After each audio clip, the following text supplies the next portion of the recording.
Hey guys, tonight we slip into the damp, shadowy world of a medieval monastery where the air reeks of mildew and unwashed wool. Picture yourself stumbling out of a straw-stuffed cot, your bare feet slapping cold stone, the faint clang of a bell echoing in the dark. You're a monk, bound by vows, but the romance of holy life? Yeah, it's more like surviving a gritty reality show with no Wi-Fi. Spoiler, you probably won't survive this without questioning every life choice. So, before you get comfortable, take a moment to like the video and subscribe, but only if you genuinely enjoy what I do here. Drop a comment with your city and local time. I love knowing where you're drifting off from. Now, dim the lights, maybe turn on a fan for that soft background hum, and let's ease into tonight's journey together. You wake before dawn, the monastery's silence broken only by that relentless bell. It's 4 a.m., and your cell, a cramped windowless nook, feels like a tomb. The walls weep with damp, and the air's thick with the sour tang of yesterday's broth, still clinging to your robe. You fumble for your sandals, but they're stiff with mud from last week's garden work.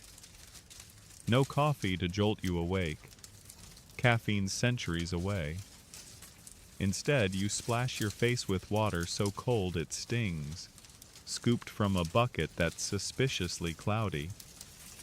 Historians note monasteries were often built near rivers for water, but clean was a loose term. Sewage and fish guts often swirled downstream. You're already wondering if piety is worth this. Your robe's a heavy wool sack, unwashed for weeks because soap's a luxury and laundry day's a distant dream. It chafes your skin, and you're pretty sure something's crawling in the folds. A quirky tidbit. Some monks believed filth was holy, thinking dirt brought them closer to God by rejecting vanity. Yeah, try telling that to the rash creeping up your neck. You shuffle to the cloister, where the other monks are gathering, their breath visible in the chilly air. Brother Edric, the grumpy one with the perpetual scowl, mutters about the abbot's latest rule: no talking until after morning prayers. You roll your eyes but bite your tongue. The chapel's a looming stone box, its walls streaked with soot from tallow candles. You kneel on the floor, knees aching against the uneven slabs. The liturgy begins, a low chant in Latin that you've memorized but barely understand. Your stomach growls, loud enough to earn a glare from Edric. Historians still argue whether monks were truly devout or just trapped by social pressures. Poverty or family expectations often shoved younger sons into monasteries. You're not sure where you stand, but right now, you're mostly praying for warmer socks. As the chants drone on, you notice the altar's single candle flickering, its light barely reaching the shadows. Someone's skimping on wax again, probably to save for the abbot's private stash.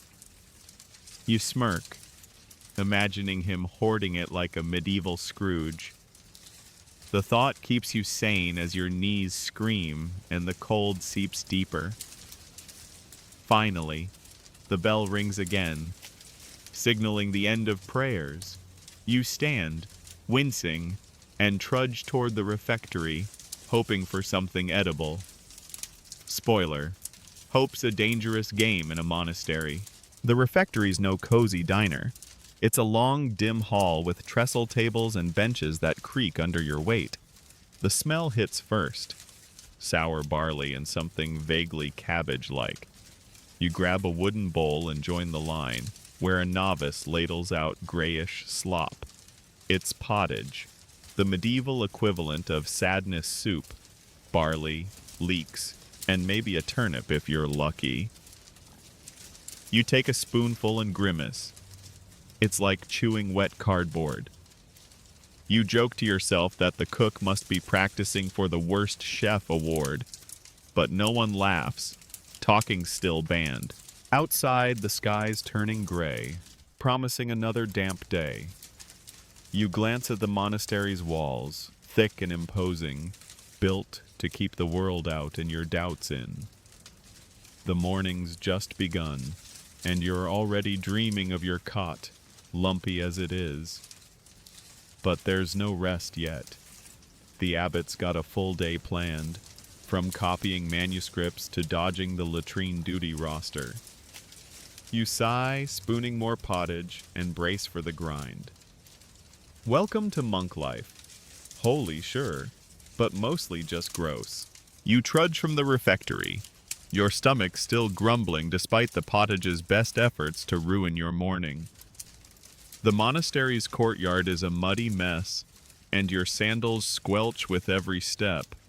Your robe, that woolen torture device, clings to your skin, its coarse fibers scratching like 1,000 tiny accusations. You're supposed to be above worldly complaints, but right now, you'd trade a saint's relic for a cotton t-shirt. The itch is relentless, and you're half convinced the robe's plotting your downfall.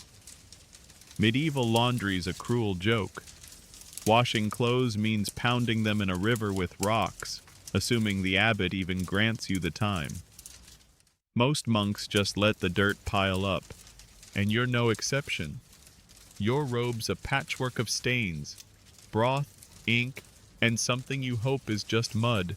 Historians confirm wool was the standard for monastic robes, cheap and durable, but about as comfortable as hugging a hedgehog. A quirky tidbit. Some monks wore hair shirts, literal sacks woven from goat hair, to amplify their suffering for spiritual points. You're glad Brother Edric hasn't suggested that yet, though his smirk during prayers hints he'd enjoy seeing you try. You scratch your arm, muttering a silent prayer for patience, and head toward the cloister. The air's damp, carrying the faint whiff of the latrine trench, and you pull your hood up to block it out. The other monks shuffle past, their robes swishing in unison like a flock of grumpy sheep. You spot a novice, barely 15, tugging at his collar with a look of pure misery. You give him a sympathetic nod, but he's too busy scratching to notice. Cleanliness wasn't next to godliness back then. Bathing was suspect, a sign of vanity or worse, pagan indulgence.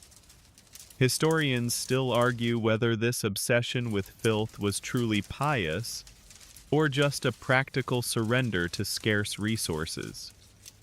Water was hard to heat, soap was rare, and time was better spent praying than scrubbing. Still, you're itching so bad you're tempted to dunk yourself in the horse trough. You pass the laundry shed, a grim lean-to where a lone monk beats a robe against a stone. The water's brown, and you're pretty sure it's doing more harm than good. You joke to yourself that medieval laundry's less about cleaning and more about rearranging the dirt for variety. The thought almost makes you chuckle, but Edric's nearby, and he'd probably report you for frivolity. Instead, you focus on the day ahead. Hours in the scriptorium, copying texts until your fingers cramp. Your robe's weight drags at your shoulders, and every step feels like wading through guilt. The monastery's walls loom around you, their stones slick with moss. A bell rings, calling you to the next task, and you sigh, scratching your neck again. The wool's winning this round, and you're not sure how long you can keep pretending it's holy. You pass a garden patch where Brother Anselm, the herbalist, is poking at some wilted plants. He claims they're for healing tonics, but you've seen his brews make novices gag. You give him a wide berth, not trusting anything that smells like feet and despair. Your mind wanders to modern comforts. Dry cleaners, fabric softener, maybe a nice fleece hoodie. You snap back to reality when your sandal catches a cobble, nearly sending you face first into the mud. A passing monk stifles a laugh, and you shoot him a glare. Focus on your vows, you mutter, though you're mostly talking to yourself. The itch flares again, and you rub your arm against a wall, hoping for relief. No luck, the wool's too stubborn, and now you've got a splinter. You reach the scriptorium door, its wood warped from years of damp. Inside, the air's thick with dust and the sour tang of old parchment. You pause, steeling yourself for the long hours ahead. Your robe still scratching, a constant reminder of your so-called sacred life.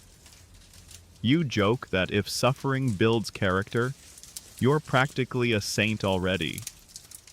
But deep down, you're wondering how anyone survived this without losing their mind. The bell rings again, and you step inside, scratching and sighing, ready to face another day in monk hell. You shuffle out of the scriptorium's dusty haze, your fingers still cramped from gripping a quill, and head toward the chapel. The air's sharp with early morning chill, and your breath puffs in little clouds. Your sandals slap against the icy stone floor of the cloister, each step a jolt to your already aching knees. The monastery's chapel looms ahead, its heavy oak doors creaking as a novice pushes them open. You step inside, and the cold hits like a slap. Stone walls, stone floor, stone everything, all radiating a bone-deep freeze. You're supposed to be here for matins, the pre-dawn prayers, but right now, you're mostly praying for a blanket. The chapel's drafty as a broken window, and your thin wool robe might as well be tissue paper. You find your spot among the other monks, their faces shadowy in the flicker of a single tallow candle. You kneel, wincing as your knees meet the unyielding floor. The stone's so cold, it feels like it's sucking the warmth from your body. Historians note that medieval chapels were rarely heated, even in winter, as discomfort was thought to sharpen devotion. A quirky tidbit.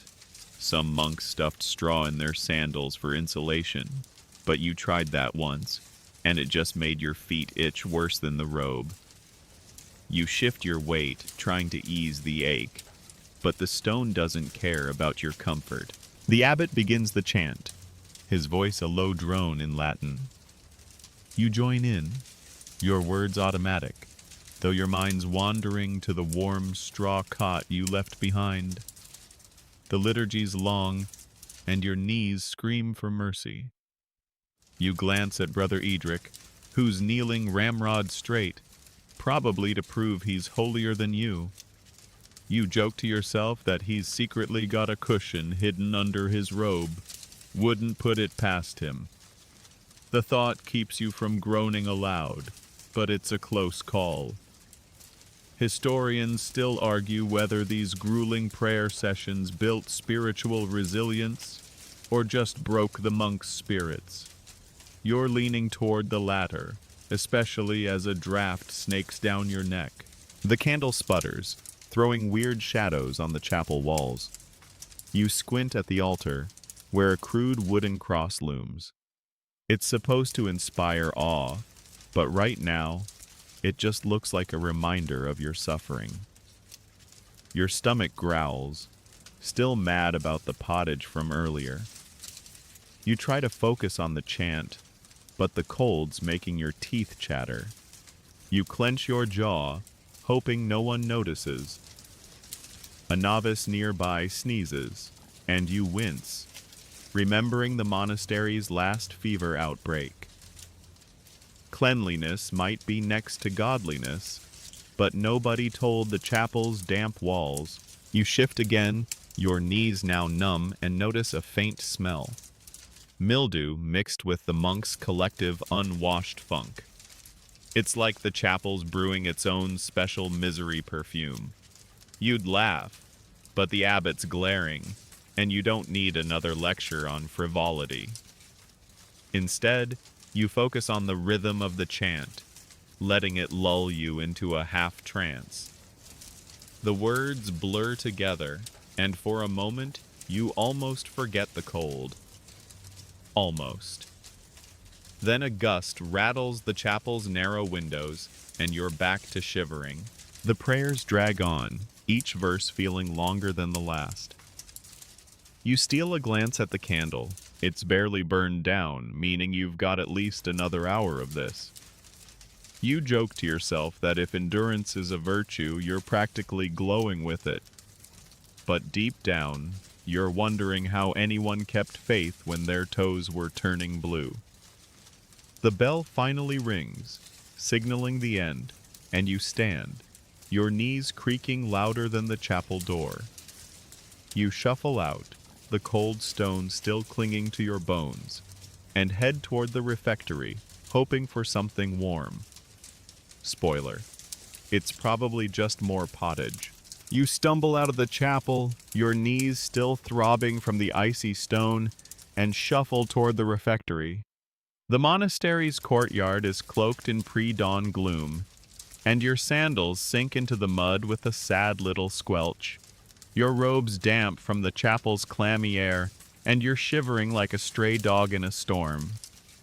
The bell's still ringing in your ears, but now it's calling you to breakfast, if you can call it that. The refectory's a long, low hall, its walls stained with years of smoke and despair. You push through the door, and the smell hits like a punch. Sour barley, wilted greens, and something that might have been a vegetable in a past life. You're here for pottage, the monastery's favorite torture device, and your stomach's already staging a protest. You grab a wooden bowl, its edges splintered from years of use, and join the line of monks. A novice, his face pale as the moon, ladles out the grayish slop.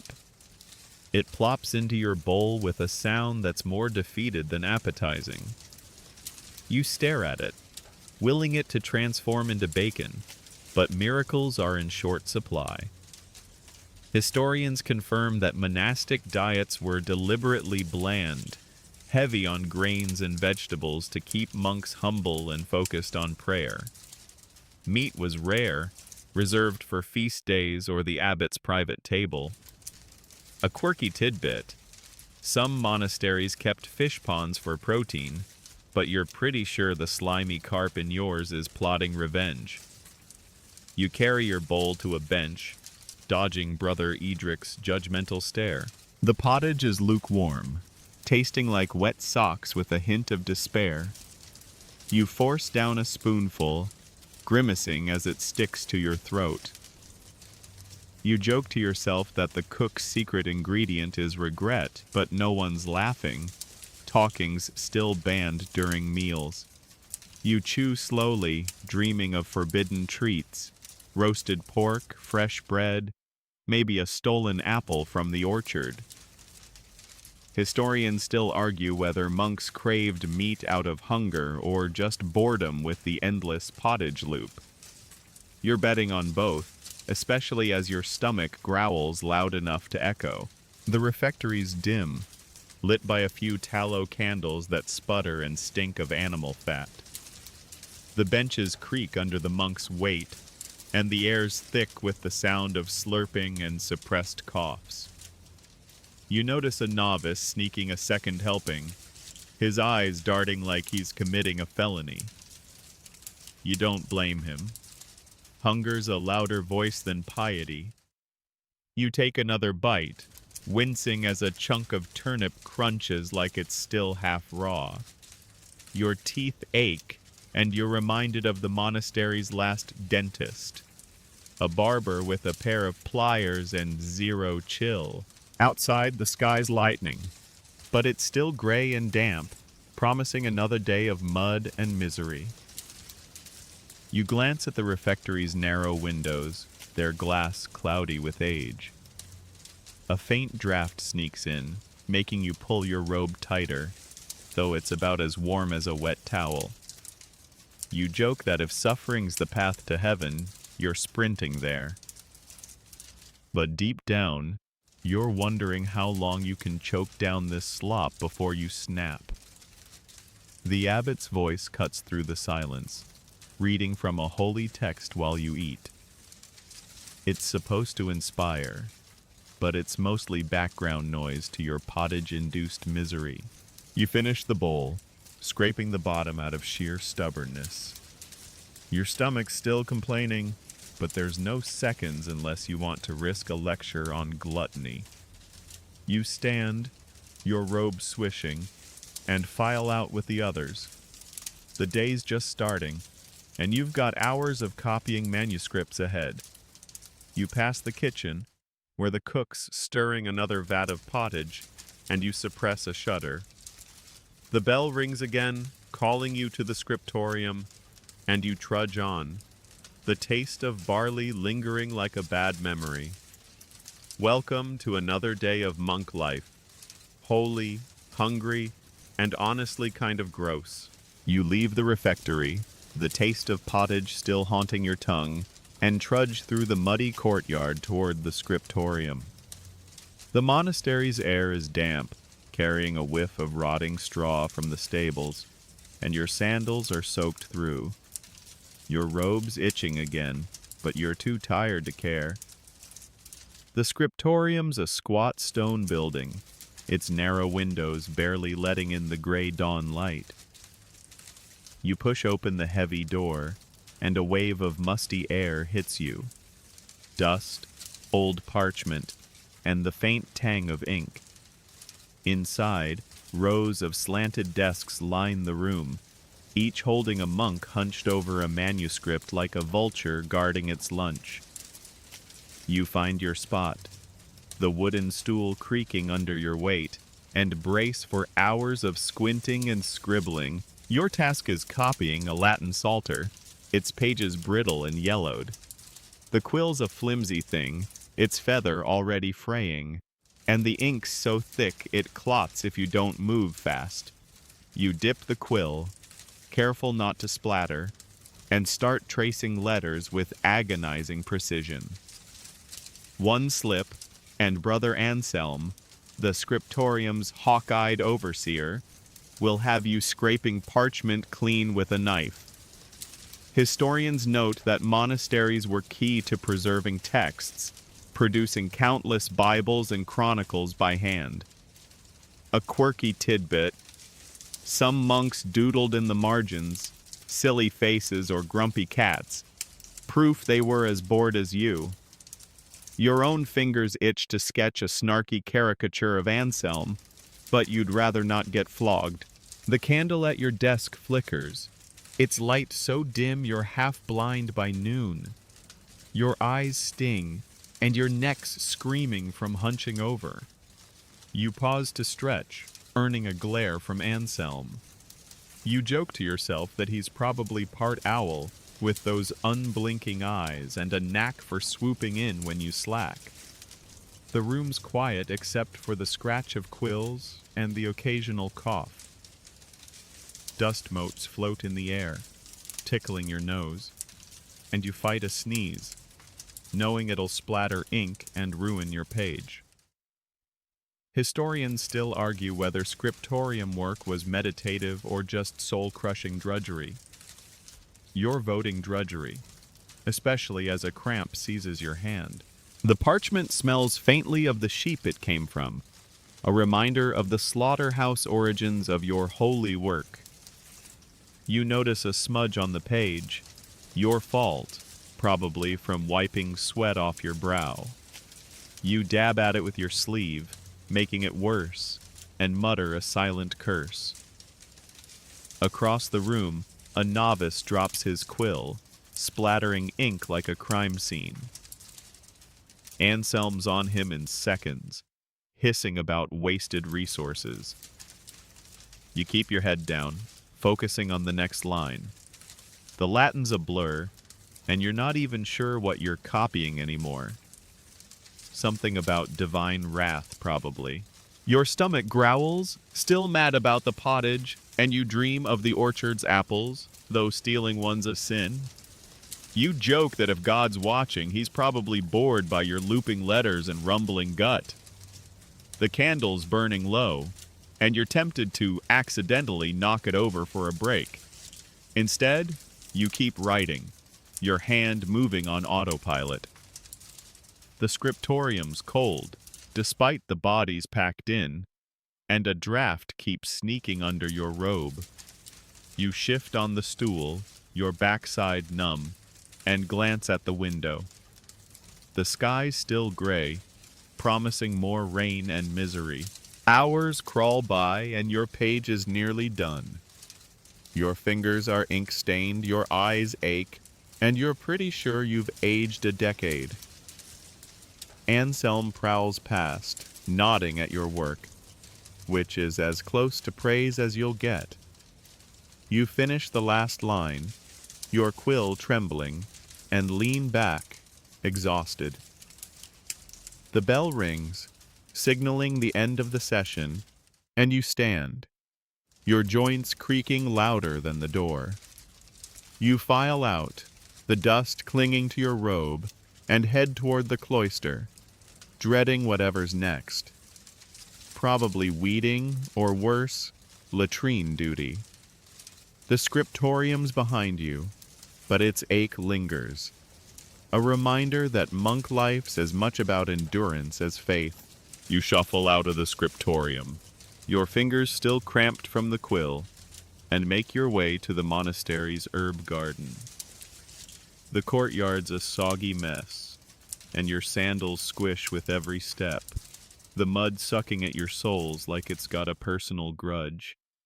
The air's heavy with damp, and your robes clinging to your skin, itching worse than ever. The herb garden's tucked behind the cloister, a patchy square of raised beds where Brother Anselm, the monastery's self-proclaimed healer, spends his days fussing over wilted plants. You're here to help him brew tonics, though help feels like a generous term when you're mostly just praying not to poison anyone. The garden smells of wet earth and something sharp like crushed weeds with a hint of decay. Anselm's already there, his robe hiked up to avoid the mud, poking at a sad clump of feverfew.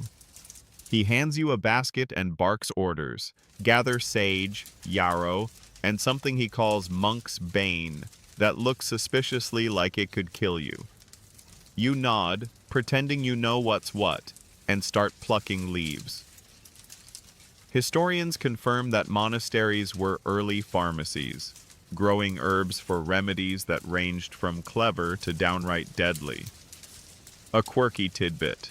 Some monks swore by elfwort to ward off demons, though you're pretty sure it just gave them gas. You stuff the basket, hoping you've got the right plants, but Anselm's squinting at you like you're about to brew disaster. You follow him to the still room, a cramped shed cluttered with jars, mortars, and a fire that's more smoke than heat. The air's thick with the stench of boiled herbs and something faintly like sour cheese. Anselm sets you to grinding yarrow with a pestle, your arms aching after 10 minutes. He's simmering a pot of what he claims is a cough remedy, but it smells like the latrine on a bad day. You stir it, trying not to gag, and joke to yourself that if this doesn't cure the sick, it'll at least scare the illness away. Anselm doesn't laugh. He's too busy muttering about balancing humors, whatever that means. The remedy bubbles, and you're tasked with straining it through a cloth that's seen better days. The liquid's a murky green, and you're half convinced it's cursed. Historians still argue whether medieval herbalism was groundbreaking or just glorified guesswork. Too many cures were based on superstition or bad Greek translations. You pour the sludge into a clay jar, your hands trembling from the weight, and Anselm nods, which is as close to approval as you'll get. You're not sure if you've made medicine or a monk's worst nightmare, but you're too tired to care. A novice bursts in, panting, saying Brother Edric's got a fever. Anselm grabs the jar and shoves a ladle at you, ordering you to bring more sage. You trudge back to the garden, the rain starting to spit, and yank up plants in the dim light. Your robe's soaked now, and you're shivering, wondering if you'll need Anselm's brew yourself soon. You joke that if Monk's Bane doesn't kill you, the weather might. The garden's quiet except for the patter of rain and the distant bell, calling you to the next task. You're not sure what's worse, the risk of poisoning Edric, or the fact that he'll probably blame you if he survives. You haul the sage back, your basket dripping, and find Anselm dosing Edric with the green sludge. Edric gags but swallows, his scowl deeper than usual. You hover, half expecting him to keel over, but he just glares and stomps off. Anselm shrugs, muttering about God's will, and you're left cleaning the still room, scraping herb gunk off the table. The fire's died down, and the room's cold, the smell of Monk's Bane lingering like a bad omen. You're exhausted, your hands stained green, and the day's not even half over. You step outside, the rain now a steady drizzle, and head toward the cloister, bracing for whatever fresh misery awaits.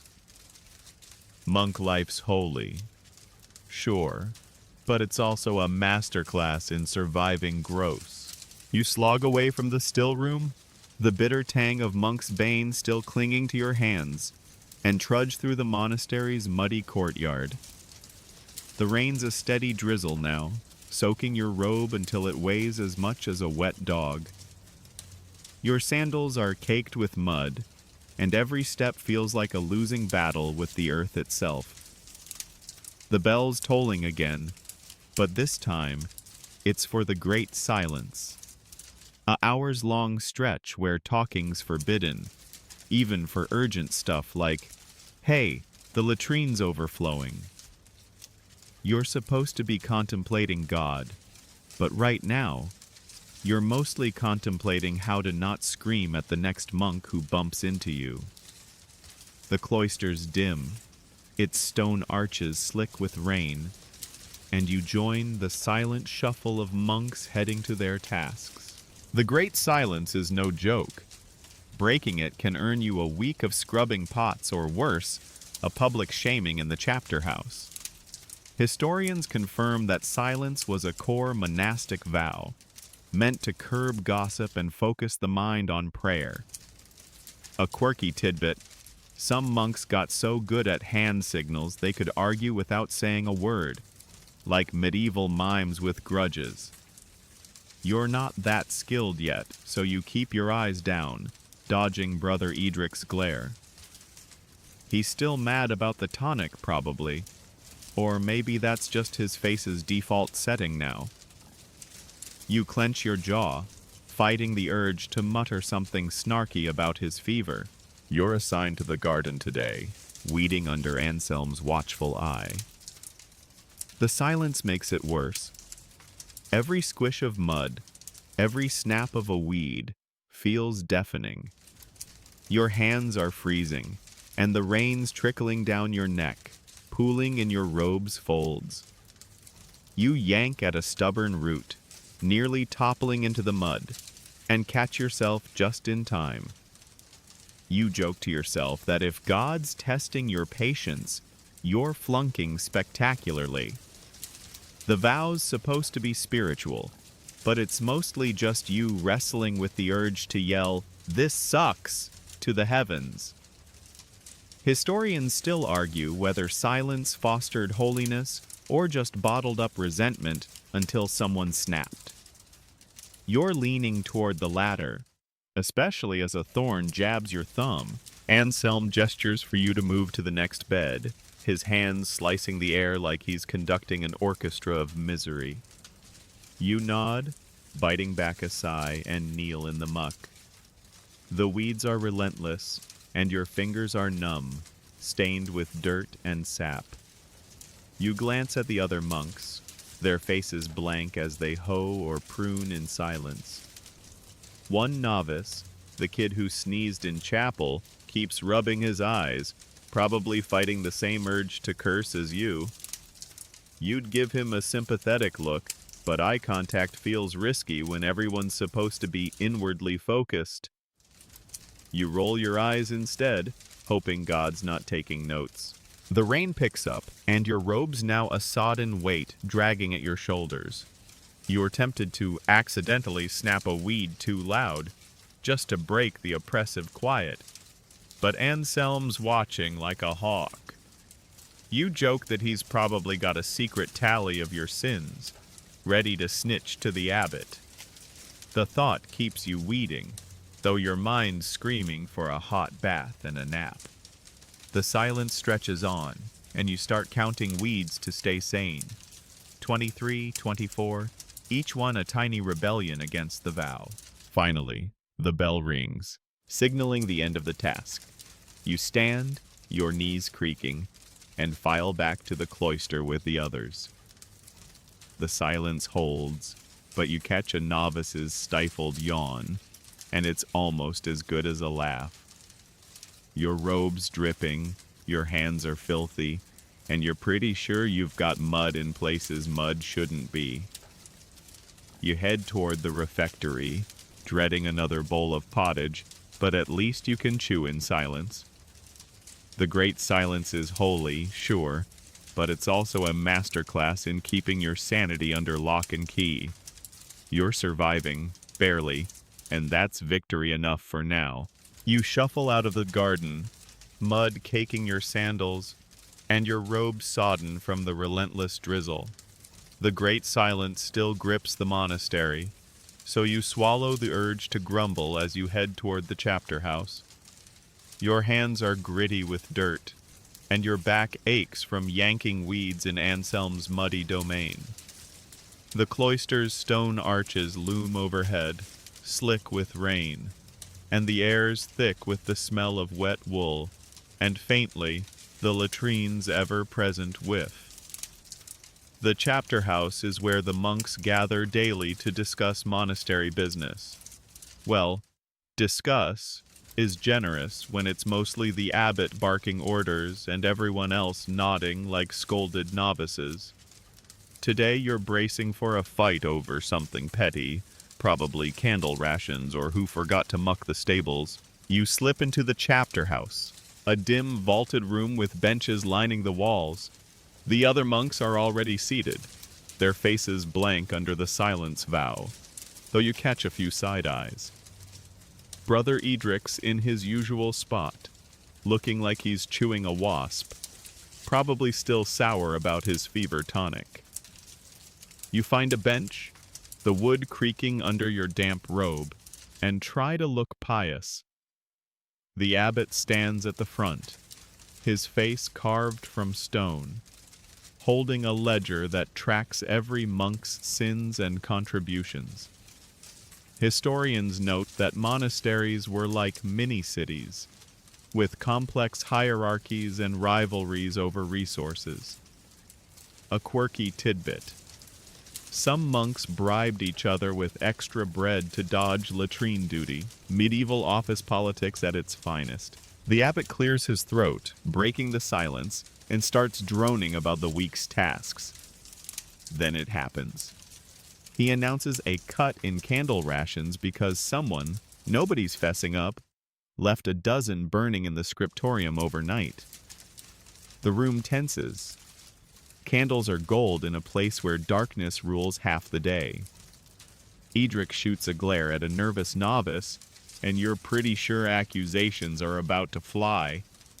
You joke to yourself that if looks could kill, Edric's stare would be a trebuchet. You keep your head down, hoping nobody drags you into this mess, but your stomach twists. You were in the scriptorium late yesterday, weren't you? The abbot calls for confessions, and the silence is thicker than pottage.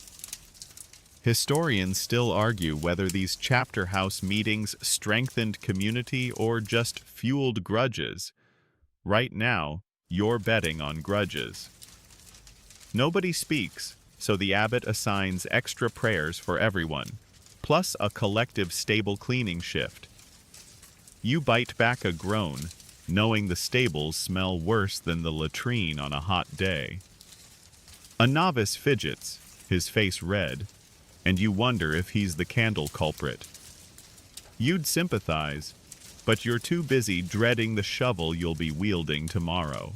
The meeting drags on, with the abbot nitpicking everything from sloppy chanting to uneven garden rows. You zone out, your damp robe chafing, and start counting cracks in the stone floor to stay awake. The air's stuffy, and the monks' collective funk, unwashed bodies and wet wool, makes you wish for a breeze. You joke that the chapter house could double as a torture chamber. Just add a rack and call it a day. Edric coughs, loud enough to earn a glare from the abbot, and you almost smirk. Serves him right for being such a grouch. Finally, the abbot dismisses everyone, and you file out, the great silence snapping back into place. Your robe still dripping, leaving a trail like a sad snail, and your sandals squelch with every step. The bell rings, calling you to the refectory for another round of pottage, but your mind's stuck on the candle drama. You're not sure who's to blame, but you're already plotting how to dodge stable duty. Maybe fake a limp or bribe Anselm with some sage. The monastery's politics are a minefield, and you're just trying to survive without stepping on a grudge. You trudge on, the rain still falling, and brace for another meal of misery in this wholly petty and oh-so-gross life. You slip out of the chapter house, the abbot's voice still echoing in your head about candle rations and stable duty, and trudge through the monastery's soggy courtyard. The rain's eased to a misty spit, but your robe's still a drenched, itchy torment, clinging like a guilty conscience. Your sandals are so caked with mud, they feel like bricks, and the great silence keeps your curses locked in your throat. You're headed to the infirmary, where Brother Anselm's waiting to treat a monk with his latest health fix, leeches. The thought makes your skin crawl, but refusing means a lecture on obedience, and you're already on thin ice after zoning out in the chapter house. The infirmary's a low stone building near the herb garden, its air thick with the stink of damp straw and something sharper, like old blood and despair. You push open the door, and the smell hits harder. Herbs, rot, and a faint metallic tang. Anselm's there, hunched over a monk named Brother Cedric, who's pale and sweating on a straw pallet. A clay bowl of wriggling leeches sits nearby, their slimy bodies glinting in the candlelight. You gag but cover it with a cough, hoping Anselm doesn't notice. Historians confirm leeching was a go-to medieval cure, based on the idea that bad blood caused everything from fevers to bad moods. A quirky tidbit: some monasteries bred their own leeches, treating them like prized livestock. Cedric's probably less thrilled about that than Anselm. You're tasked with holding the bowl while Anselm plucks a leech and slaps it onto Cedric's arm. The leech latches, and Cedric flinches, his eyes wide. You wince, feeling your own skin prickle, and joke to yourself that if this is medicine, you'd rather take your chances with the plague. Anselm mutters about balancing humors, but you're too busy trying not to drop the bowl. The leeches writhe, and one nearly escapes, slithering toward your hand. You jerk back, earning a scowl from Anselm, and steady yourself. The room's dim, The single candle casting shadows that make the leeches look even creepier, like tiny demons feasting on Cedric's soul. Historians still argue whether leeching did more harm than good. Spoiler, it often made things worse, especially when infections set in. Cedric groans as another leech goes on, and you're forced to watch it swell with blood. Your stomach churns, and you focus on the wall, counting cracks to distract yourself. The straw under Cedric's palate is stained, and you're pretty sure it's not just from sweat. You joke that the infirmary's less about healing and more about testing how much grossness one monk can handle. Anselm finally finishes, peeling off the leeches and tossing them back in the bowl with a wet plop. Cedric's arm is dotted with red welts, and he looks like he's regretting every vow he ever took.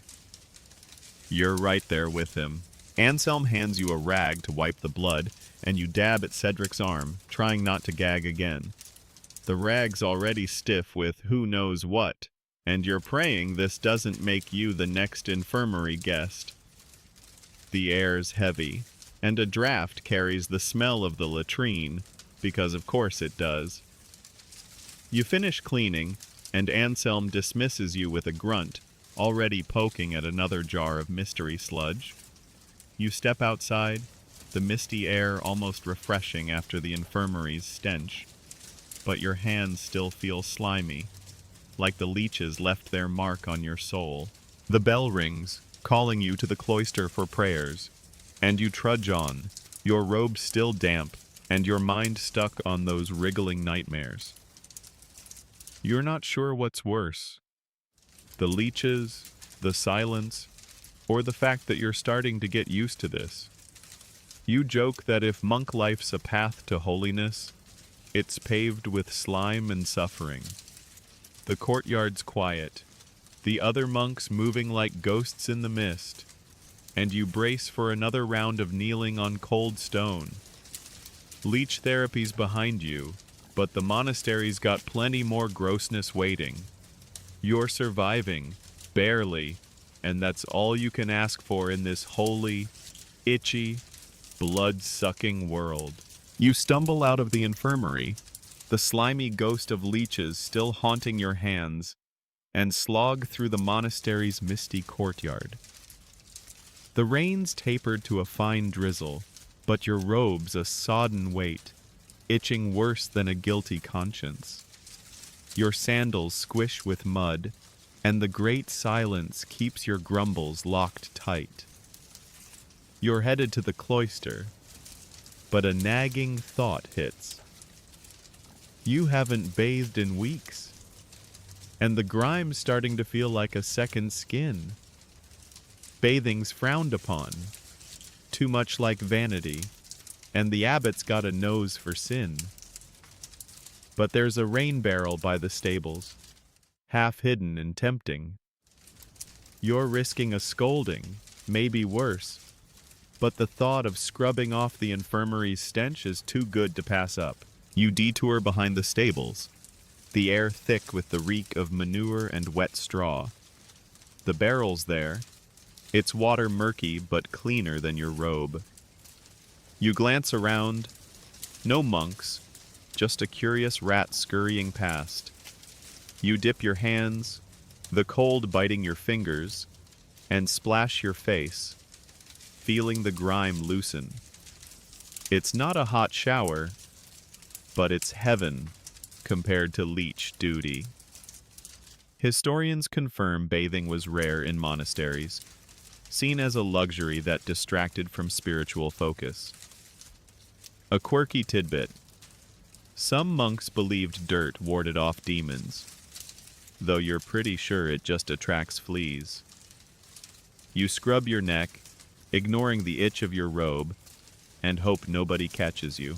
The water's freezing, and your teeth chatter as you dunk your arms. You're tempted to strip off the robe and go all in, but that's a one-way ticket to the abbot's bad side. You settle for rinsing your hands, the leech slime finally fading. You joke to yourself that if cleanliness is a sin, you're the monastery's newest heretic. The stable's quiet, save for a horse snorting nearby, and you feel a flicker of rebellion. Historians still argue whether these strict rules bred devotion or just resentment. Right now, you're leaning toward resentment, especially as a fleck of mud splashes your cheek. You hear footsteps and freeze, water dripping from your hands. It's just a novice, hauling a bucket of slop, too busy to notice your sneaky bath.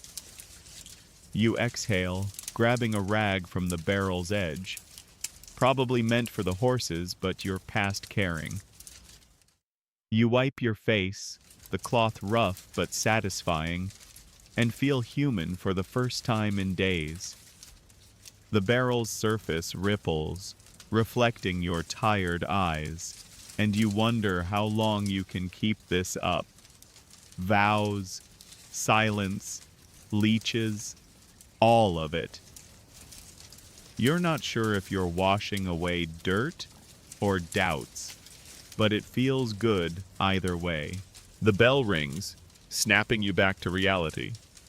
Prayers are calling, and you're late. You shove the rag back, hoping nobody notices it's damp, and hurry toward the cloister. Your robe's still a wet, itchy mess, but your skin's tingling, cleaner than it's been in ages. You joke that if the abbot knew, he'd probably make you scrub the latrine as penance. The courtyard's empty, the other monks already filing into the chapel, and you slip in at the back, trying to look pious.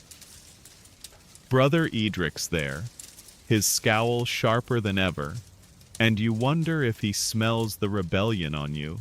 You kneel on the cold stone, your damp robe chilling your bones, and join the chant.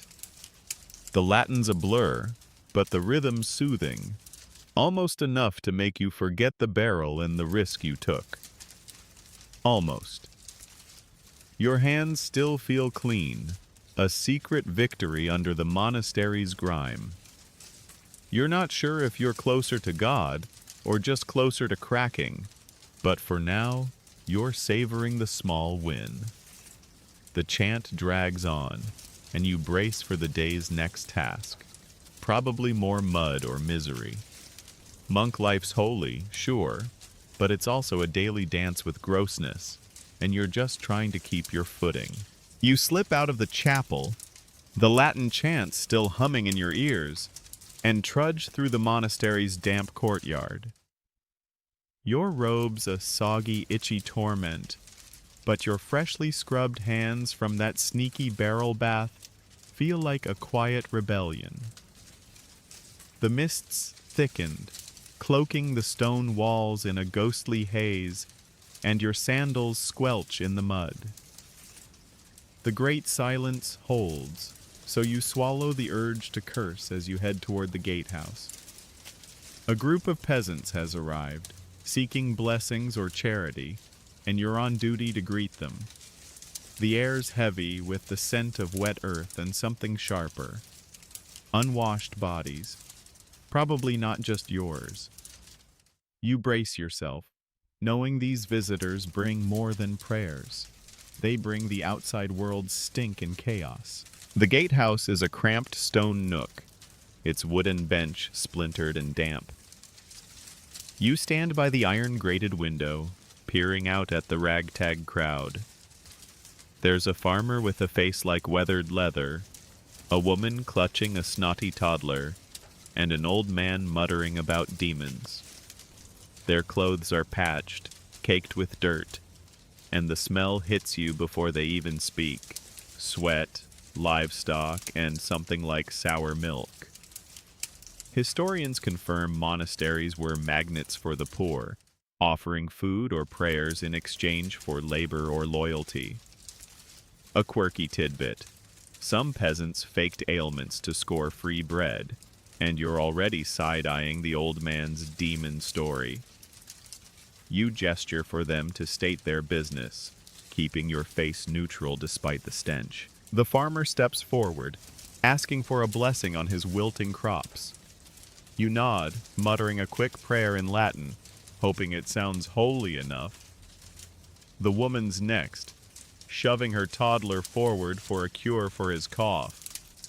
You're no Anselm, but you sprinkle some holy water, probably just well water, and make the sign of the cross.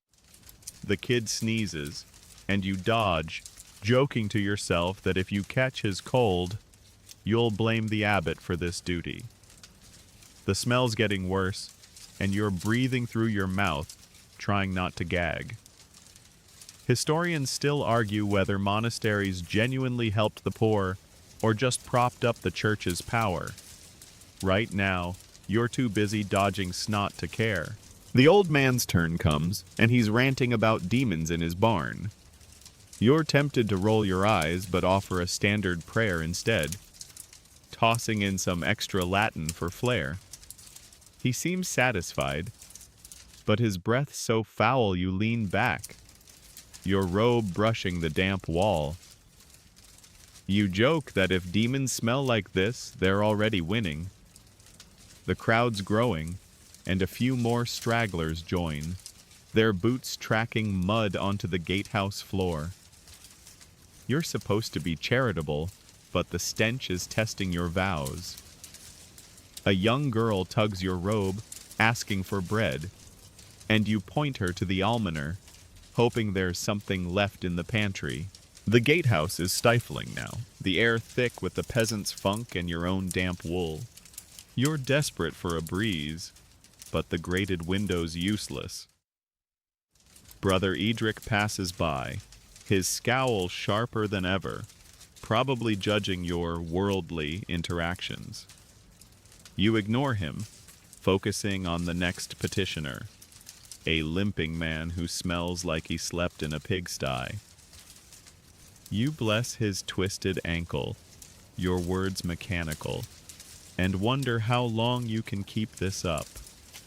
The bell rings, signaling the end of your shift, and you practically bolt, muttering a final prayer for the crowd. The mist swallows their shapes as you hurry to the cloister, the stink lingering in your nose. You're free, but the smell's stuck to you, a grim souvenir of duty. You joke that if holiness means enduring this, you're halfway to sainthood. The courtyard's quiet, the other monks gliding like shadows, and you head for prayers, your robe still damp and your patience thinner than the monastery's broth.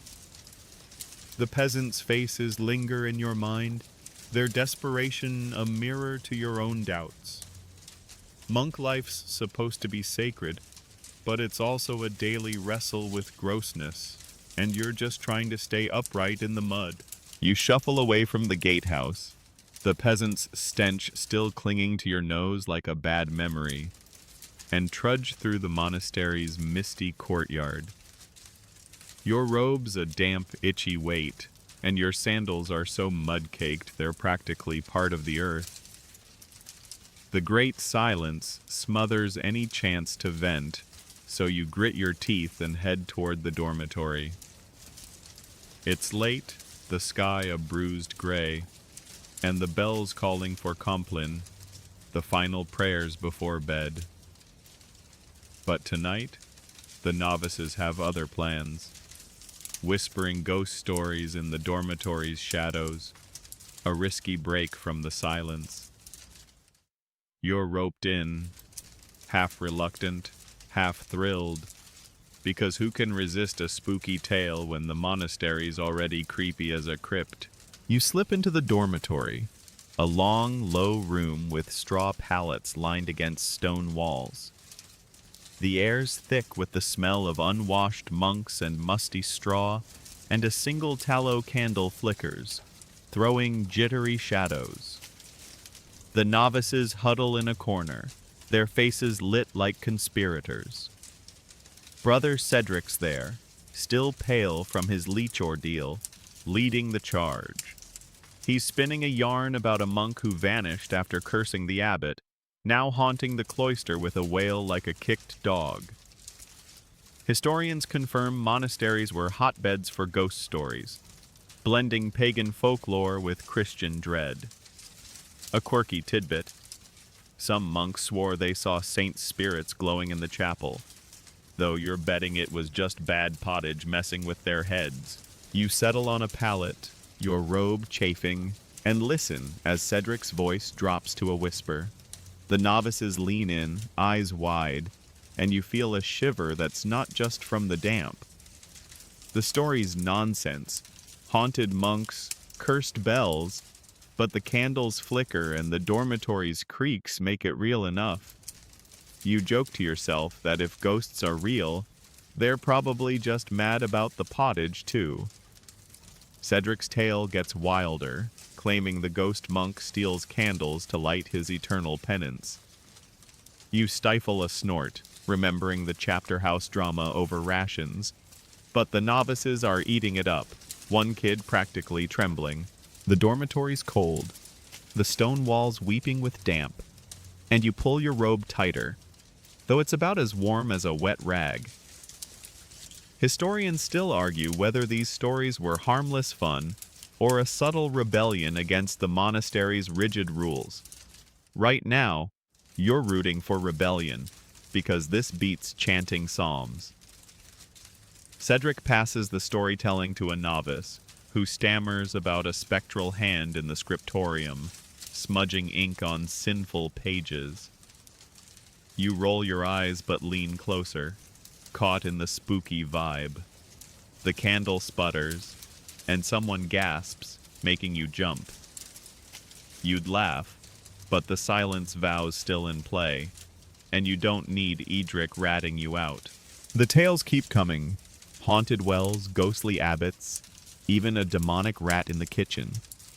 You're tempted to add your own, maybe about a leech that wouldn't die, but you hold back, savoring the novice's wide-eyed fear.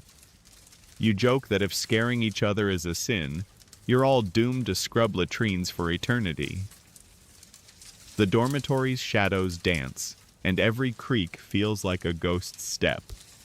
You're half convinced Cedric's making it up to spook the new kid, who's clutching his blanket like it's a shield.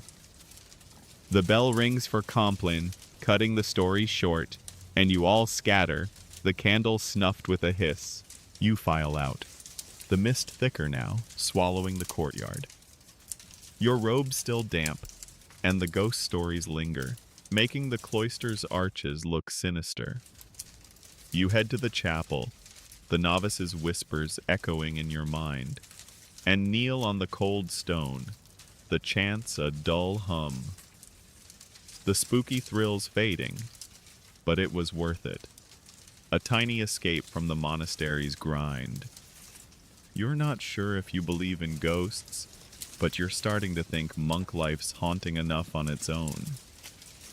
The prayers drag on, and you brace for another night of lumpy straw and gross realities. You slip out of the chapel, the Compline chants fading like a distant hum, and trudge through the monastery's courtyard, now shrouded in a bone-chilling mist.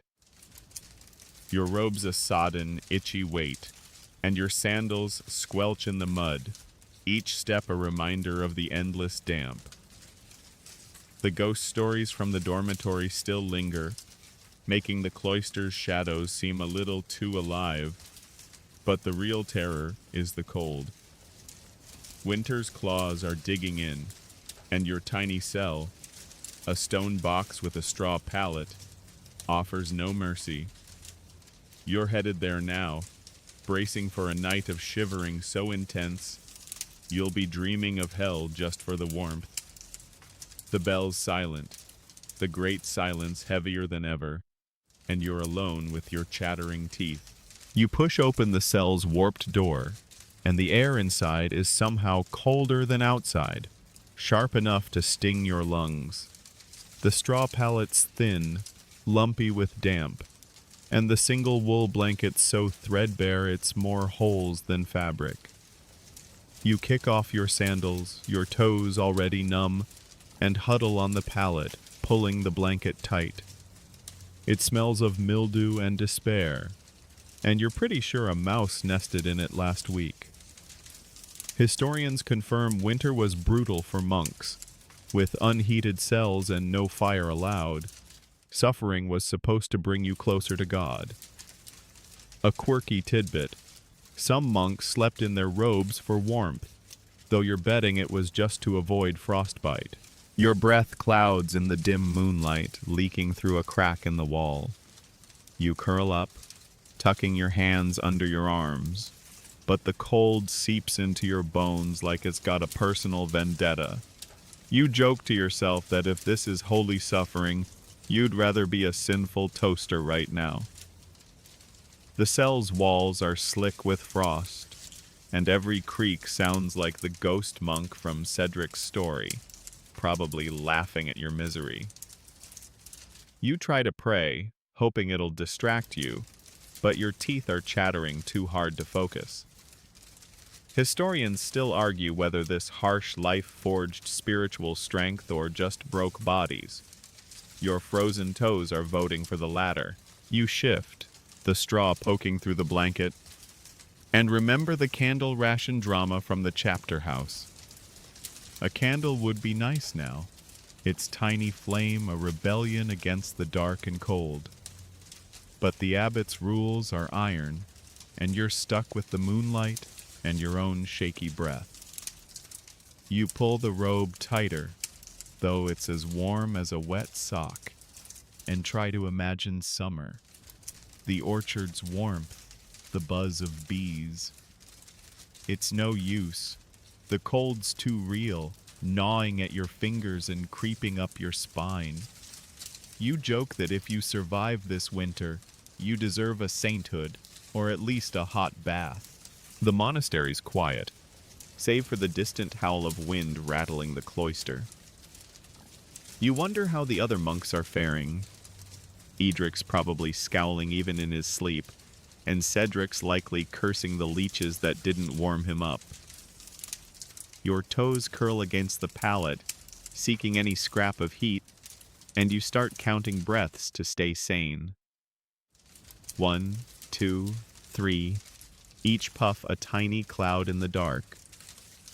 The cold's relentless, and you're half tempted to sneak to the kitchen, where the oven's embers might still glow. But the risk of getting caught, and the abbot's wrath, keeps you pinned to the pallet. Morning's hours away, and sleep feels like a cruel joke.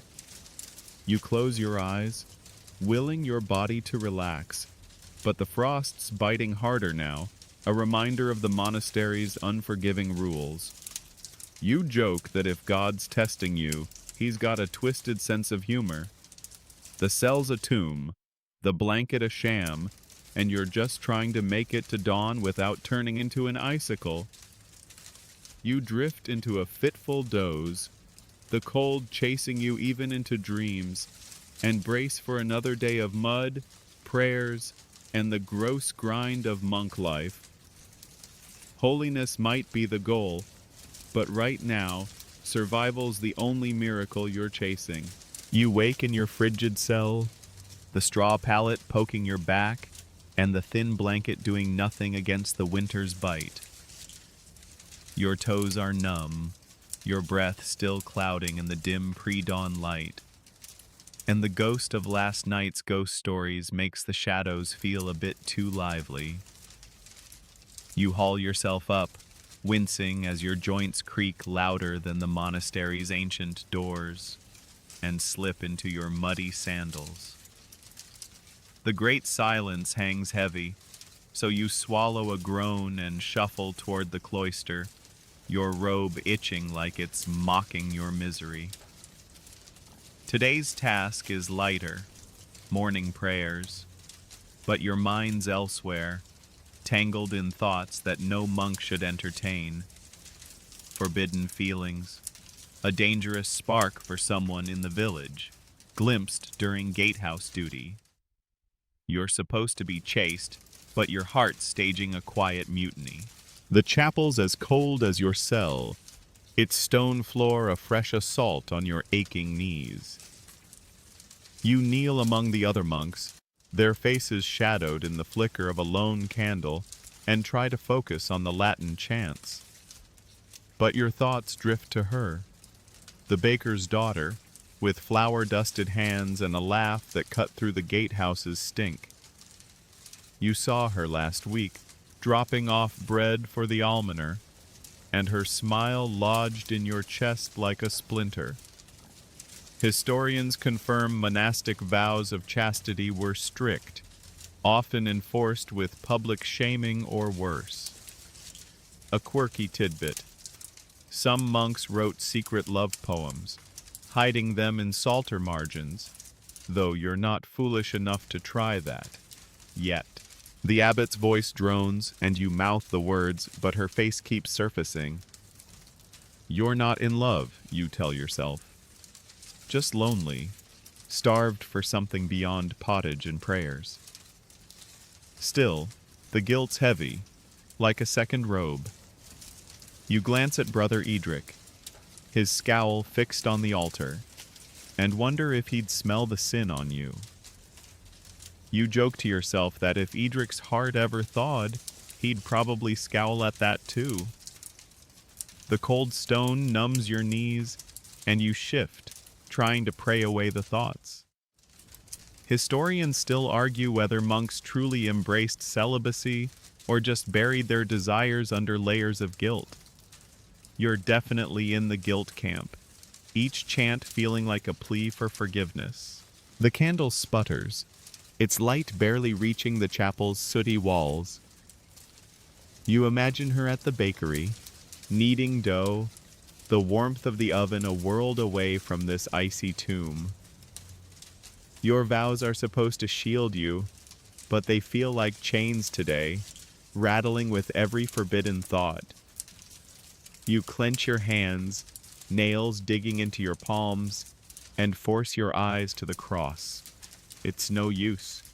The memory of her laugh creeps back, bright and dangerous. You joke that if this is a test, God's playing dirty, dangling warmth and joy just out of reach.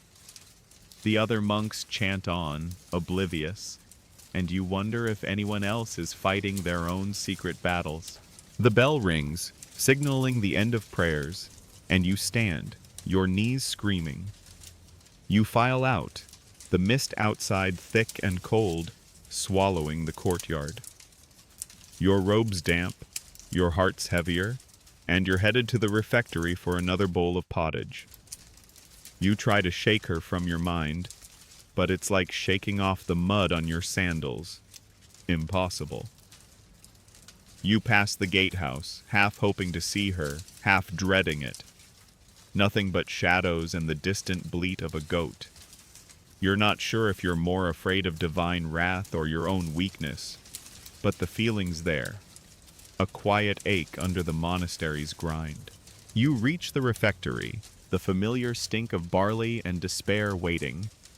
You grab a bowl, the slop as gray as your mood, and sit, the silence vow keeping your thoughts trapped. You joke that if pottage can't kill your spirit, maybe love will. The day's just starting. More tasks, more prayers. But your heart's elsewhere, tugging toward a life you can't have. You're surviving, barely, in this holy, cold, gross world. And the baker's daughter is a reminder that even monks can dream of something warmer than a vow. You shuffle out of the refectory, the pottage sitting like a stone in your gut, and trudge through the monastery's misty courtyard. Your robe's still damp, itching worse than ever, and your sandals squelch in the mud, each step a reminder of winter's grip. The great silence smothers your thoughts, but the baker's daughter lingers in your mind, her laugh a forbidden warmth you can't shake. You're headed to the brewery today, a stone shed where the monks churn out ale. A rare perk of monastic life, though perk feels generous when you're the one scrubbing vats. The air's sharp with frost, and the brewery's faint, yeasty tang cuts through the usual latrine whiff as you approach. You're praying you don't botch this batch, because a sour brew means sour monks, and you don't need Edric's scowl getting any sharper. You push open the brewery door, and the smell hits. Malt, damp wood, and something faintly sour, like last week's batch didn't quite make it. Brother Anselm's there, stirring a massive vat with a paddle, his face red from the steam. He hands you a sack of barley and points to a grinding stone, muttering about God's work, before the silence vow kicks back in. You start grinding, your arms aching after 10 minutes, the barley's dust tickling your nose. Historians confirm monasteries were major ale producers, supplying both monks and nearby villages, as water was often too risky to drink. A quirky tidbit. Some monks believed ale was a gift from God, though you're betting they just liked the buzz. You sneeze, scattering dust, and Anselm glares like you've cursed a saint. The brewery's warm, a rare mercy, but the heat makes your robe stickier, and you're sweating into the barley, which can't be good for the flavor. You joke to yourself that if this batch sours, you'll blame it on Edric's bad vibes from the infirmary. The vat bubbles, and you're tasked with stirring, the paddle heavy and the steam stinging your eyes. You lean over, catching a whiff of fermenting malt, and it's almost pleasant, until you spot a dead rat floating in a corner bucket. You gag, hoping it's not part of the recipe, and nudge it out of sight with your sandal. Historians still argue whether monastic brews were hygienic or just less deadly than river water. You're leaning toward barely safe, especially now. Anselm signals you to add hops, and you toss in a handful, praying you got the amount right.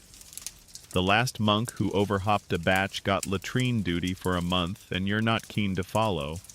The brewery's noisy, bubbling vats, creaking beams, and it's a strange relief after the silence, though you're still not supposed to talk.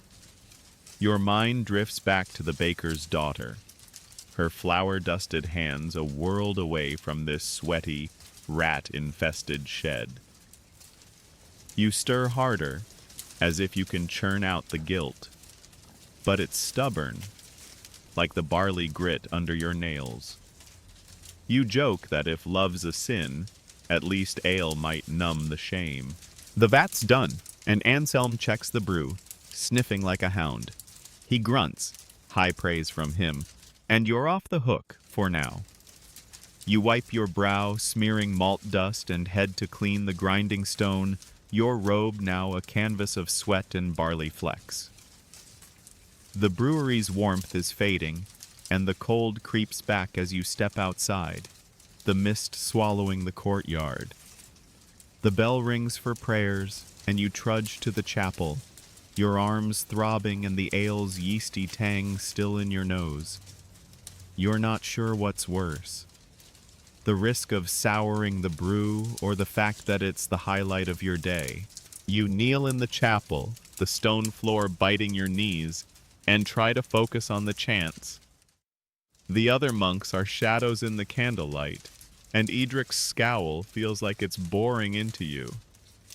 You're still sweaty, still itching, still haunted by thoughts of her.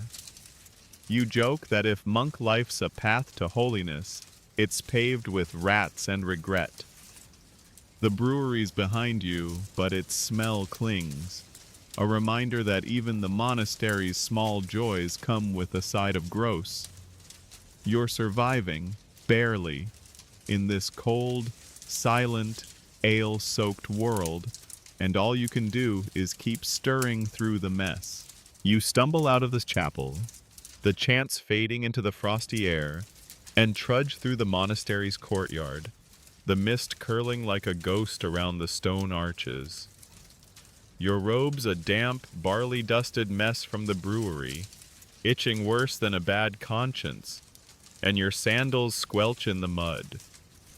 The great silence keeps your grumbles locked tight, but your mind still buzzing with the baker's daughter and the faint yeasty tang of ale clinging to your hands.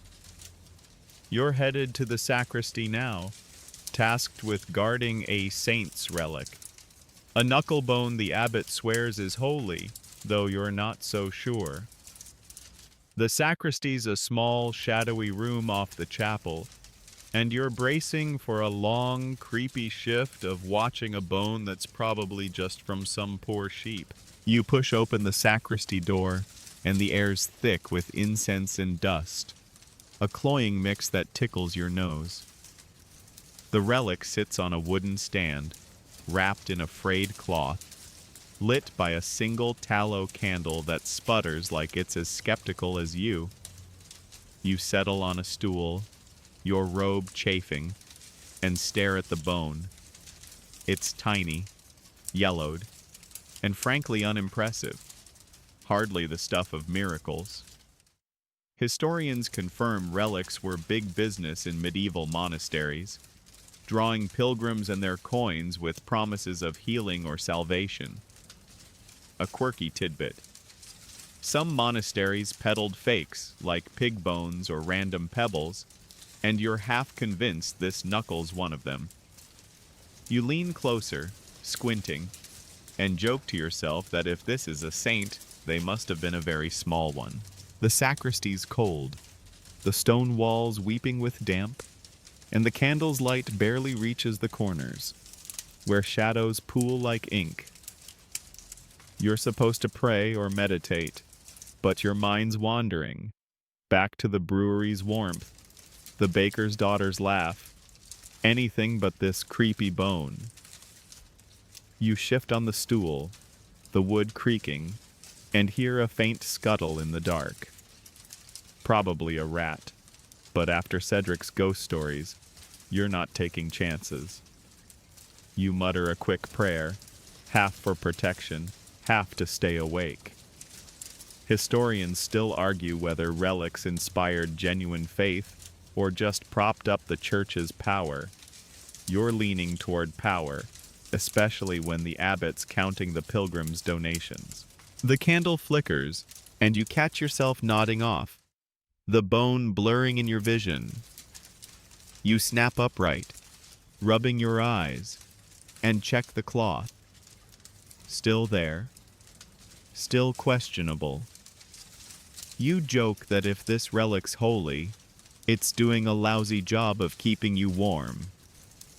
The sacristy's silence is heavier than the great silence, broken only by the drip of water somewhere in the walls.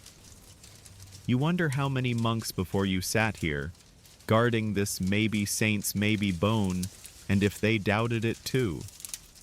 Your robe's still sticky with brewery sweat, and you're itching so bad you're tempted to use the relic stand as a back scratcher, saint or not. A faint creak outside makes you freeze. It's probably just the wind, but your heart's pounding, and you're imagining that ghost monk from the dormitory tales come to steal the bone. You grip the stool, ready to bolt, but nothing happens.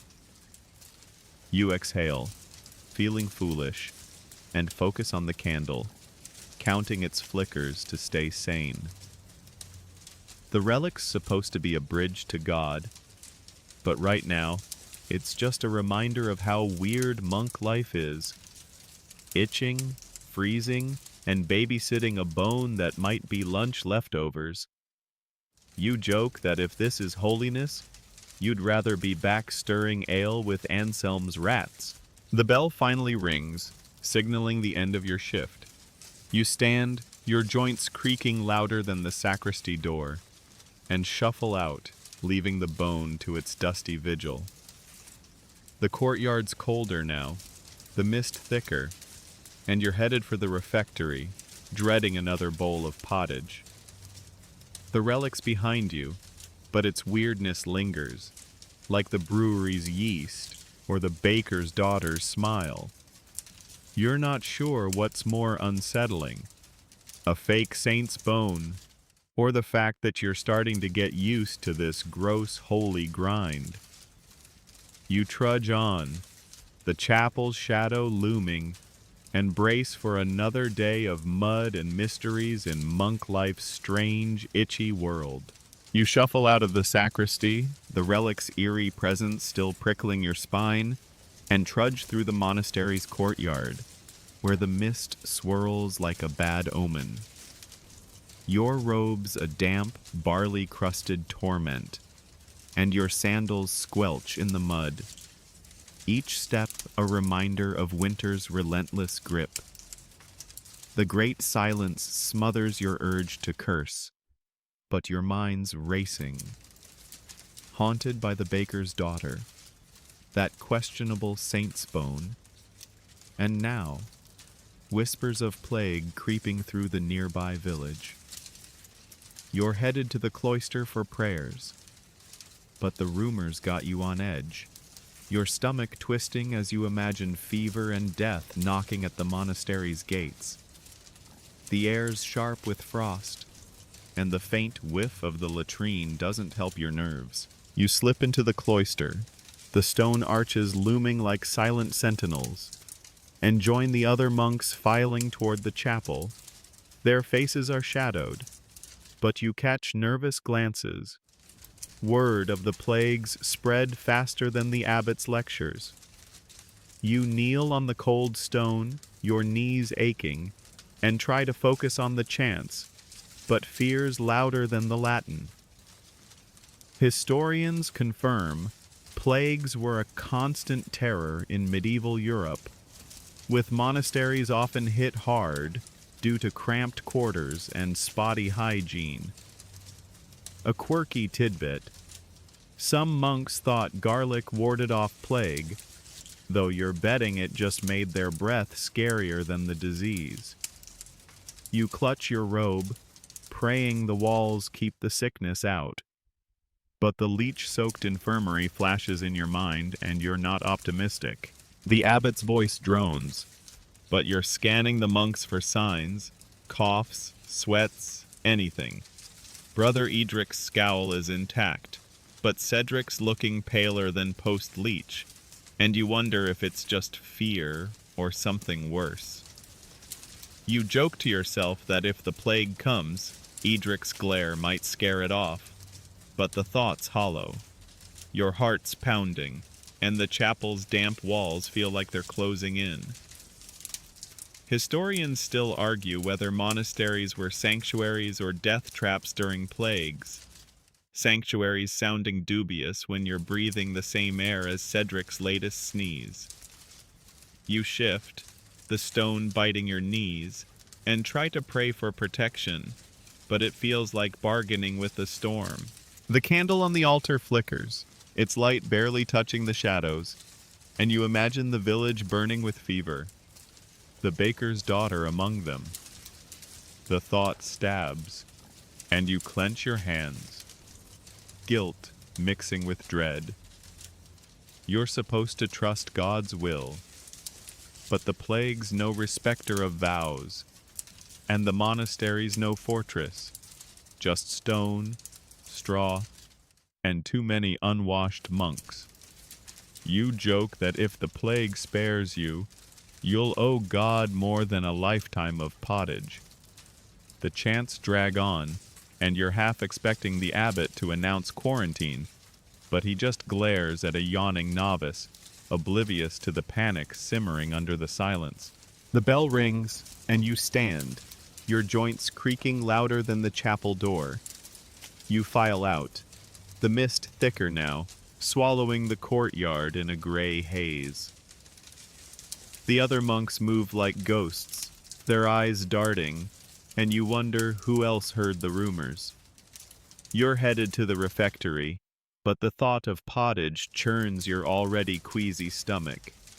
You pass the infirmary, its door shut tight, and imagine Anselm brewing more of his dubious tonics, probably garlic sludge this time. You're tempted to bolt for the gatehouse, to check on the village, on her. But that's a sin wrapped in stupidity, and you're not that desperate. yet. You reach the refectory, the familiar stink of barley and despair waiting. You grab a bowl, the slop colder than usual, and sit, the silence vow keeping your fears trapped. You joke that if the plague doesn't get you, the pottage might finish the job. The day's just starting, more prayers, more tasks, but the plague shadow looms, darker than the monastery's damp walls. You're not sure what's worse, the fear of fever or the fact that you're still itching, still freezing, still stuck in this gross, holy grind. You swallow a spoonful, bracing for survival in a world where even prayers feel like a gamble. You slog out of the refectory, the pottage settling like a grudge in your stomach, and trudge through the monastery's courtyard, where the mist hangs heavy, muffling the world. Your robe's a damp, itchy torment, crusted with brewery dust and mud, and your sandals squish with every step, the cold seeping into your bones. The great silence keeps your fears about the plague locked tight, but they're clawing at you, mixed with that stubborn ache for the baker's daughter. Today's a rare break from routine. The village's harvest festival is on, and the abbots allowed a few monks to attend, mostly to collect tithes. You're one of them, a chance to escape the monastery's gloom, but you're bracing for chaos, mead, and the risk of seeing her. You join Brother Anselm and a nervous novice at the gatehouse, the air sharp with frost, and the faint tang of wood smoke from the village. The path to town is a muddy slog, and your robe drags, collecting more grime. The festival's already loud, shouts, fiddles, the clink of mugs, before you even reach the square. It's a riot of color, banners flapping, stalls piled with apples and bread, peasants dancing like the plague's just a rumor. Historians confirm harvest festivals were vital for medieval communities, a mix of pagan roots and Christian blessing to celebrate the crops. A quirky tidbit: monks often sneaked extra mead at these events, claiming it was for the church's honor. You're tempted already, the mead's honeyed scent cutting through the mud and sweat. You spot her at a stall, her hands dusted with flour, laughing as she hands out bread. Your heart lurches, and you busy yourself with Anselm's tithe basket, dodging her gaze. The crowd's rowdy, and a drunk farmer shoves past, sloshing mead on your robe. You grit your teeth, joking to yourself that if this is God's plan, he's got a weird sense of humor. Anselm's haggling with a merchant over grain, and you're left guarding the basket, the coins jingling as peasants drop their dues. Historians still argue whether monasteries exploited these festivals for profit or genuinely served the community. You're leaning toward profit, especially as Anselm pockets an extra apple.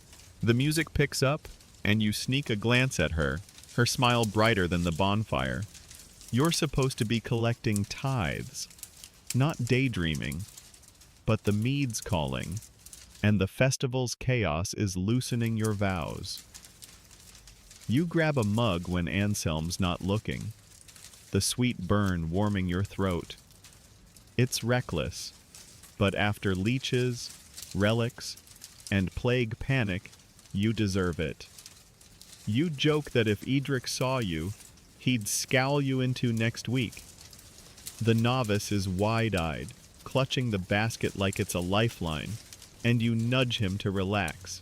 He's too green to snitch. The crowd spins around you, and for a moment, you're not a monk, just a man in a muddy robe, half drunk on mead and hope. She catches your eye, waving you over, and your stomach flips. You hesitate, the mead buzzing in your veins, but Anselm's back, barking orders. You hand out a blessing to a passing peasant, your words slurred, and dodge her stall, guilt and longing tangling like the festival's banners. The bonfire crackles, and the air's thick with smoke, sweat, and roasted meat. A world away from pottage. You're tempted to stay, to talk to her, but the bell tolls faintly, calling you back. Anselm rounds you up, and you trudge toward the monastery, the tithe basket heavy, your robe stickier with mead and mud. The festival's noise fades, swallowed by the mist, and the cold creeps back, sharper now. You're buzzing, but the guilt's heavier than the coins you're carrying. You joke that if monk life's a test, you're failing spectacularly tonight. The monastery's walls loom ahead, and you brace for prayers, the great silence, and the grind of vows that feel flimsier by the day. The baker's daughter's smile lingers, a spark in the gross freezing gloom, but you're back to being a monk, itchy, muddy, and stuck in a world where even mead can't wash away the weight of what you can't have. You stumble back from the harvest festival, the mead's warm buzz fading as the monastery's cold walls loom through the mist. Your robe's a sticky mess, mud, mead, and barley dust from the brewery, and your sandals squelch with every step, the chill biting your toes. The great silence clamps down, but your head spinning with the baker's daughter's smile and the festival's fleeting freedom. You're supposed to be in the cloister for prayers, but Anselm's dragged you to the scriptorium instead, muttering about a special task. You're hoping it's quick, but the weight of guilt, mead, her, the whole night, sits heavier than your sodden robe. The scriptorium's dim glow beckons, and you brace for whatever Anselm's cooked up, probably something as grim as pottage. Inside, the air's thick with dust and ink, the familiar sting of tallow candles pricking your nose. Anselm hands you a small, leather-bound book, your secret journal, where you've been scribbling thoughts too dangerous for the abbot's eyes. Your stomach drops. You hid it under your palate, but Anselm's got a nose for trouble. He doesn't snitch, though, just orders you to copy your sinful musings into a proper manuscript, to cleanse them through labor. Historians confirm some monks kept private journals, risking punishment to vent doubts or dreams. A quirky tidbit. One monk's diary, found centuries later, was mostly complaints about bad ale and itchy robes. Your kind of hero. You grip the quill, your hands trembling, and start writing, each word a confession. The candle flickers, barely lighting the page, and your eyes sting from the strain. You copy a line about the baker's daughter, her laugh sharper in your memory than the quill's scratch. It feels like betraying her, turning a spark into ink, but Anselm's watching, his face unreadable. You joke to yourself that if this is penance, it's crueler than leech therapy. The scriptorium's quiet, save for the creak of your stool and the distant drip of water through the roof. Historians still argue whether these journals were acts of rebellion or just cries for sanity. You're betting on both, especially as you write about the festival, the mead, the life you can't have. Your hand cramps, but you keep going, the words a mix of guilt and defiance. The journal's pages are messy, full of crossed-out rants and doodles, a loaf of bread, a mug, her eyes. You copy them carefully, knowing Anselm's checking for heresy. You're tempted to slip in a jab at Edric's scowl, but that's a risk too far. The candle's burning low, and you're sweating despite the cold, your robe sticking to your back. You pause, rubbing your eyes, and catch a whiff of mead still on your breath. a reminder of the festival's reckless joy. You joke that if God's reading this, he's probably bored by your whining. Anselm grunts, signaling you to hurry, and you dive back in, the quill scratching like it's carving your soul. You finish a page, the ink smudging under your sweaty palm, and Anselm nods, taking the journal to inspect later. You're not sure if he's saving you or setting you up, but you're too tired to care. The bell rings, calling for Compline, and you stand, your joints creaking louder than the scriptorium door. The mist outside's thicker, the courtyard a sea of shadows, and you trudge to the chapel, your robe dragging. The journal's words burn in your mind. Her, the festival, the doubts you can't outrun. You kneel on the cold stone, the chants a dull hum, and try to pray, but it's like shouting into a void. Edric's there, his scowl cutting through the candlelight, and you wonder if he senses your rebellion. You're itching, freezing, and haunted by what you wrote, each line a step closer to trouble. You joke that if monk life's a path to holiness, it's paved with ink and regret. The prayers end, and you shuffle to your cell, the straw pallet waiting like a punishment. The journal's gone, but its weight lingers, a secret you're not sure you can keep. You're surviving, barely, in this gross, silent, holy grind, and all you can do is hope Anselm's mercy holds, or that the baker's daughter's smile is worth the risk. You shuffle out of the chapel, the Compline chants fading into the frosty mist, and trudge through the monastery's courtyard, where shadows cling to the stone arches. Your robe's a damp, ink-stained wreck, still sticky with mead and mud from the festival, and your sandals squelch, the cold gnawing at your toes. The great silence smothers your racing thoughts. Anselm's got your journal. The baker's daughter's smile burns in your chest, and plague rumors still whisper through the cloister. You're headed to the dormitory, but a new dread's sinking in. The abbot's pushing for volunteers to join a crusade, a holy war that sounds like a death sentence. You're supposed to be praying, but you're mostly praying to avoid the recruitment pitch waiting in the chapter house. You slip into the chapter house, its vaulted ceiling lost in the gloom, and find a bench among the other monks. The air's thick with the stink of unwashed wool and tallow candles, and Brother Edric's scowl cuts through the dim like a blade.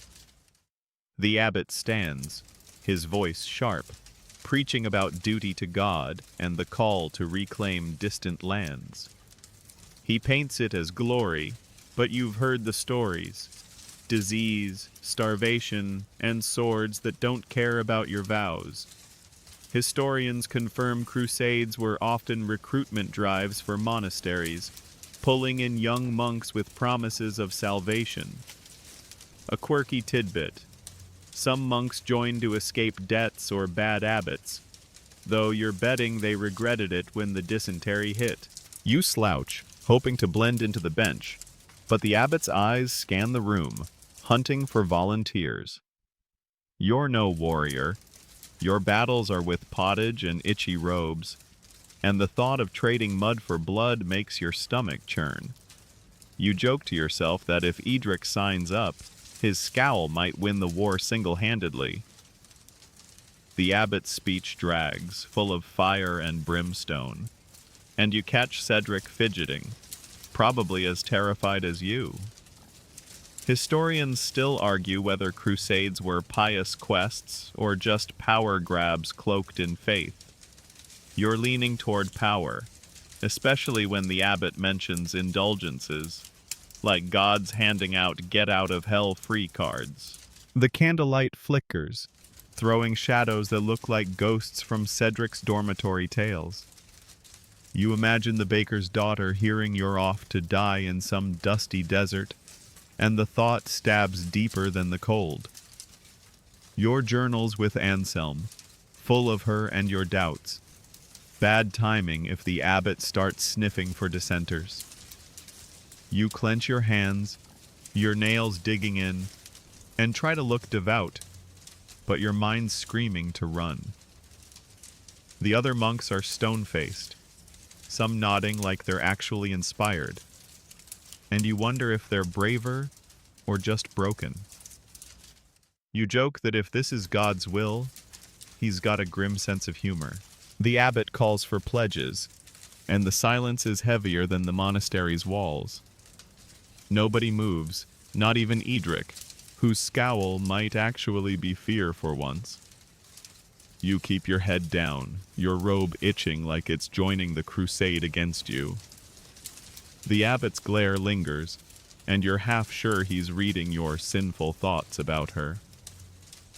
Finally, he dismisses everyone, muttering about cowardice and prayer for courage. You bolt, the mist outside swallowing the chapter house's glow, and head to your cell, the straw pallet a grim comfort after that close call. The courtyard's quiet, the mist curling like a warning, and you're shivering, not just from the cold. The crusade's shadow looms, bigger than the plagues, and you're not sure which is worse. You joke that if monk life's a test, this one's pass-fail with the side of bloodshed. You reach your cell, the damp walls closing in, and collapse onto the pallet, the blanket useless against the frost. The baker's daughter, the journal, the crusade, they're all tangled in your head, a knot you can't untie. You're surviving, barely, in this gross, silent, holy grind, and all you can do is hope the abbot forgets your name before the next call to war. You stumble out of your cell, the crusade's shadow still heavy in your mind, and shuffle through the monastery's courtyard, where the pre-dawn mist clings like a bad dream. Your robe's a damp, muddy torment, crusted with ink and mead, and your sandals squelch, the frost biting your toes. The great silence keeps your fears caged. Anselm's got your journal, the baker's daughter haunts your thoughts, and the plague's rumors churn your gut. You're headed to the infirmary, not for leeches this time, but for something worse. A tooth pulling, because your molar's been throbbing for days, and Anselm's the closest thing to a dentist here. The air's sharp with cold, and the latrine's whiff mixes with your dread as you brace for medieval medicine at its grimmest. You push open the infirmary door and the stench hits. Herbs rot and that metallic tang from Cedric's leech session. Anselm's there, poking at a tray of tools that look more like torture devices. Rusty pliers, a knife, and a rag that's seen better days. Your tooth screaming now, each pulse a reminder of the pottage you chewed yesterday. You sit on a straw pallet, the damp straw poking through, and Anselm peers into your mouth, muttering about foul humors. Historians confirm medieval dentistry was brutal, often done by barbers or monks with no anesthesia, just prayers and a strong grip. A quirky tidbit. Some believed tooth pain came from worms gnawing the roots. Anselm's eyeing you like he's hunting for them. He hands you a slug of ale, small mercy, and tells you to bite the rag. You do, the cloth tasting of sweat and despair, and grip the pallet as he grabs the pliers.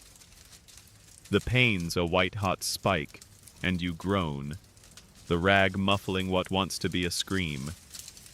You joke to yourself that if Edric's scowl doesn't kill you, this might. Anselm yanks, and you feel a sickening crack, your vision blurring. The tooth's out, a bloody mess in his hand, and you're sweating despite the cold, spitting blood into a bowl. Historians still argue whether these crude fixes saved lives or just spread infection. You're betting on infection, especially with that rag. The infirmary's dim, a single candle throwing shadows that make Anselm look like a grim reaper. Your jaw throbs, and the ale's not helping much. Anselm slaps a poultice on the wound, some herb gunk that smells like the brewery's bad batch, and you wince, hoping it's not Monk's Bane. You're dizzy, the palate creaking under you, and the memory of the baker's daughter flickers, her laugh a cruel contrast to this bloody mess. You're tempted to ask for more ale, but Anselm's already cleaning his pliers, muttering about the next patient. You joke that if this is healing, you'd rather wrestle the crusade recruiters. You stand wobbly, and Anselm shoves you toward the door, the poultice stinging like a wasp. The mist outside's thicker, the courtyard a gray blur, and your jaws pulsing with every step. The bell rings for lauds, and you trudge to the chapel, blood still trickling in your mouth. You kneel on the cold stone, the chants a dull hum, and try to pray. But it's hard when your face feels like it's been kicked by a mule. Edric's there, his scowl sharper than Anselm's knife, and you wonder if he'd smirk at your swollen jaw. The other monks are shadows in the candlelight, and you're just trying to stay upright. The chants drag and your mind's stuck on the tooth, the journal, her. You're not sure what's worse, the pain in your jaw or the ache in your chest. You joke that if monk life's a path to holiness, it's paved with pliers and bad ideas. The prayers end, and you shuffle out, the mist swallowing the chapel's glow. You're headed to the refectory, dreading pottage with a fresh hole in your mouth. The infirmary's behind you, but its sting lingers, a reminder that even survival in this gross, silent, holy grind comes with a bloody price. You're hanging on, barely, and all you can do is spit, pray, and keep moving. You limp out of the chapel, the lauds chants fading into the misty dawn, and trudge through the monastery's courtyard, where the frost crunches under your muddy sandals.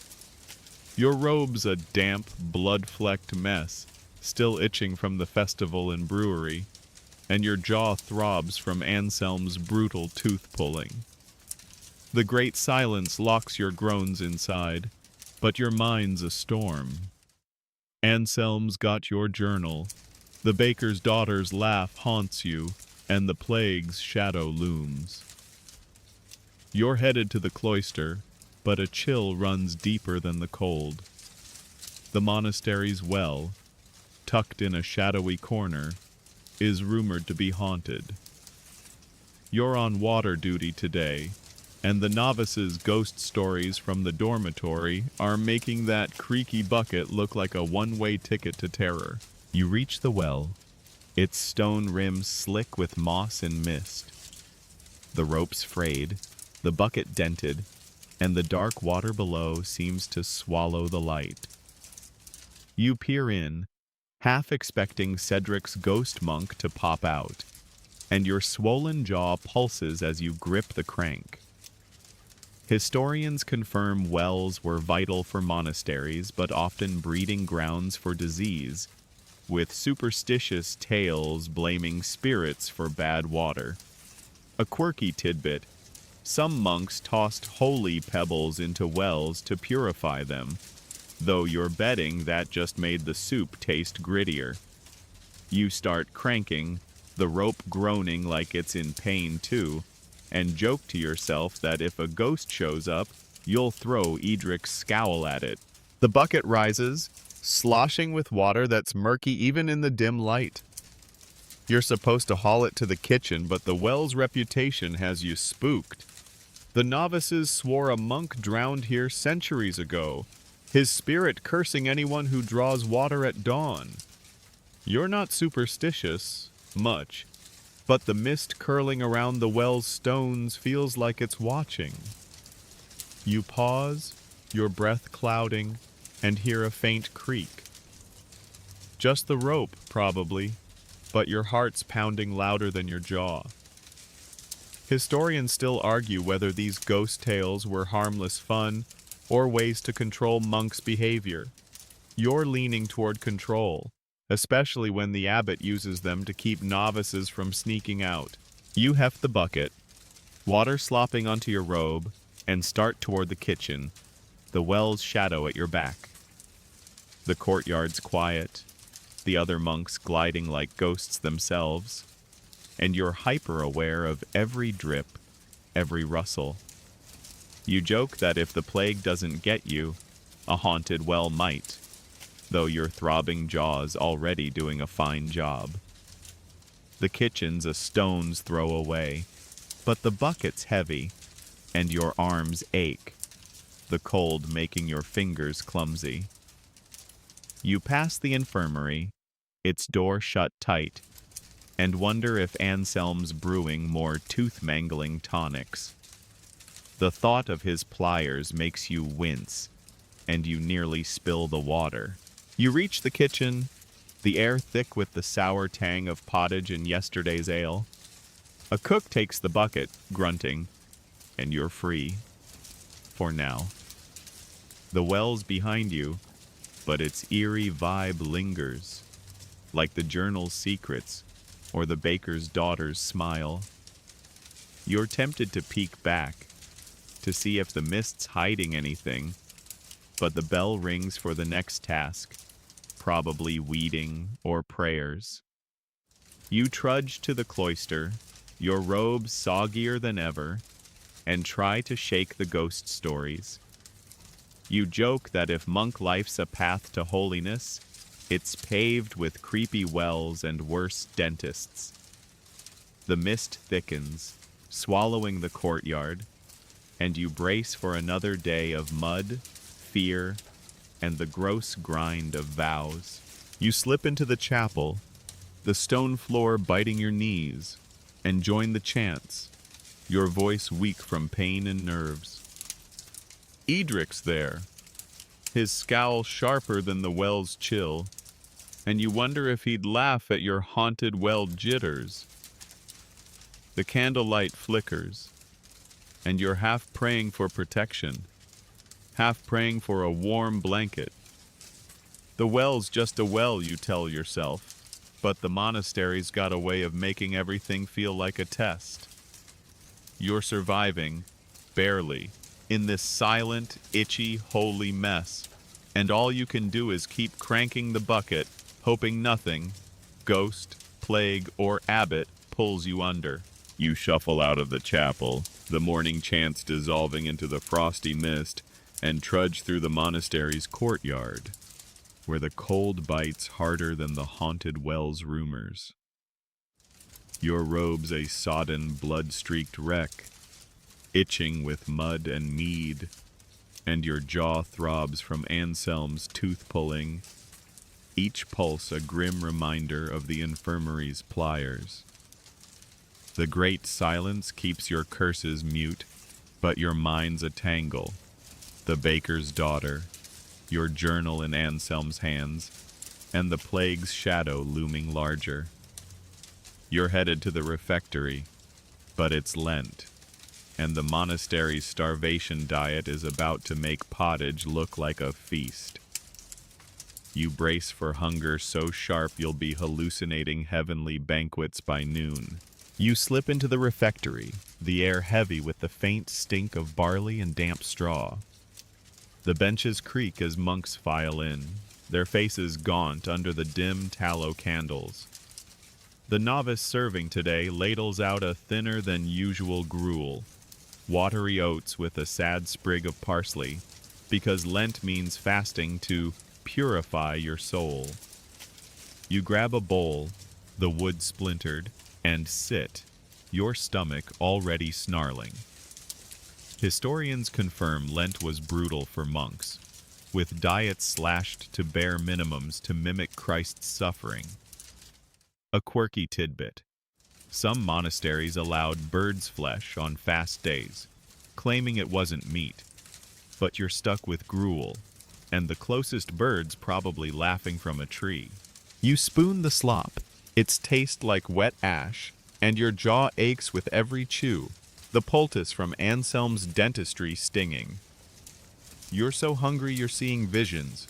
Roasted pork, the baker's daughter's fresh bread, a mug of festival mead. Your stomach growls loud enough to earn a glare from Brother Edric, whose scowl could curdle the gruel. You joke to yourself that if Edric's fasting, he's probably just eating his own bitterness. The refectory's cold, the stone walls weeping with damp, and you pull your robe tighter, though it's as warm as a spider web. Historians still argue whether Lent's fasts strengthened faith or just weakened bodies. You're voting for weakened, especially as your hands shake scooping the last dregs. The abbot's voice cuts through, reading psalms about sacrifice, but you're distracted by a novice swaying, his face pale as the gruel. Hunger's hitting him hard, and you're not far behind, your head light and your vision blurry. You imagine a feast, apples from the orchard, cheese, anything. But the vow of poverty means dreaming's as close as you'll get. You joke that if hallucinations are holy, you're halfway to sainthood. The candles flicker, throwing shadows that look like the ghost monk from Cedric's Tales, and you wonder if hunger's making you see things, or if the well's curse followed you. Either way, the gruel's gone, and your stomach's still screaming. You stand, wobbly, and file out with the others, the mist outside thicker, swallowing the courtyard. The bell rings for garden duty, and you trudge to the herb patch, your sandals sinking in mud. Anselm's there, poking at wilted sage, and you're tasked with weeding. Each pull a strain on your starving frame. The cold's brutal, and your robe's no help, itching like it's mocking your misery. You're tempted to nibble a leaf, but Anselm's tonics taught you better. Monk's bane's not lunch. You joke that if Lent's a path to God, it's paved with hunger and bad parsley. The baker's daughter creeps into your thoughts, her bread a cruel fantasy, and you weed harder, trying to bury the ache. The day drags, and your hunger's a constant hum, like the chance you can't escape. You pass the kitchen, the faint smell of gruel lingering, and wonder how the cooks survive on even less. Edric's nearby, his scowl sharper than the frost, and you're too weak to care if he's judging. The bell calls for more prayers, and you shuffle to the chapel, your stomach a knot, your jaw still throbbing. Lent's just begun, and you're already counting days till Easter. You're surviving, barely, in this gross, silent, starving grind, and all you can do is pray for strength, or a miracle that tastes better than oats. You stumble out of the chapel, the midday chants fading into the biting mist, and trudge through the monastery's courtyard, where the frost crunches like broken vows. Your robe's a damp, grimy torment, streaked with mud and blood from your tooth-pulling ordeal, and your sandals squelch, the cold gnawing at your starving frame. Lent's hunger claws at your gut, the watery gruel from breakfast long gone, and the great silence traps your groans. The baker's daughter lingers in your thoughts, her bread a cruel mirage, while Anselm's hold on your journal and the plague's rumors weigh heavier than your robe.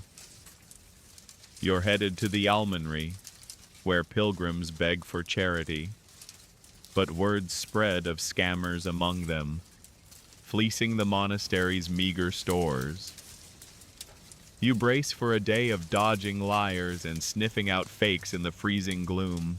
The almonry is a cramped stone shed by the gatehouse, its air thick with the stink of unwashed travelers and damp straw.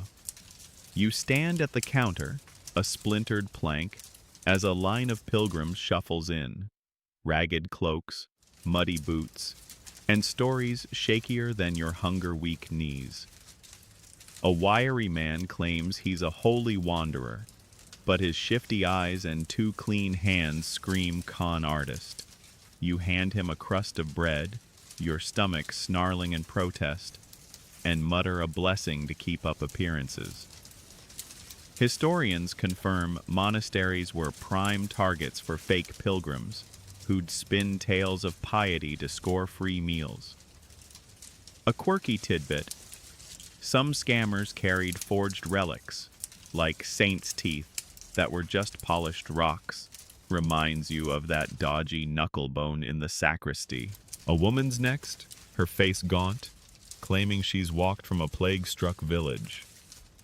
Your heart lurches. Plague's no joke, but her cough sounds rehearsed, and she's eyeing the bread basket like a hawk. You hesitate, then give her a small loaf, hoping you're not falling for it.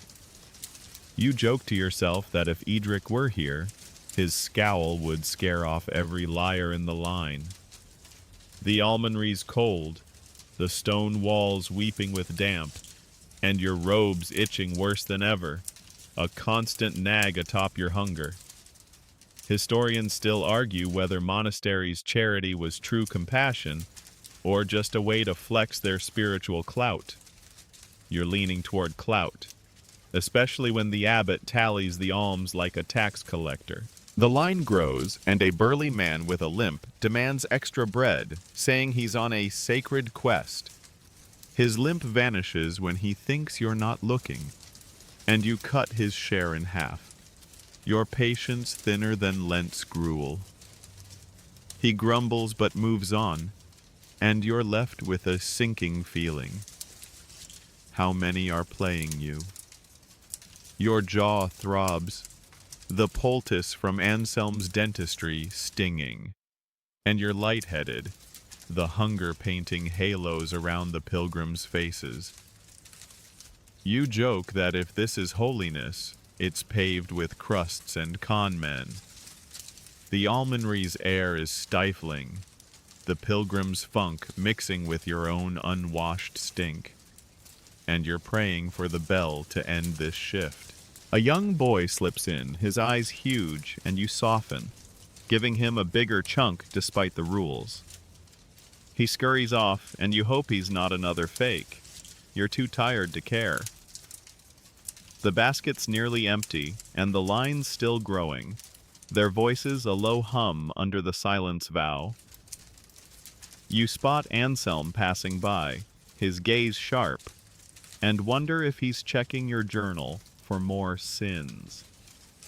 The baker's daughter creeps into your mind, her warmth a stark contrast to this grim parade.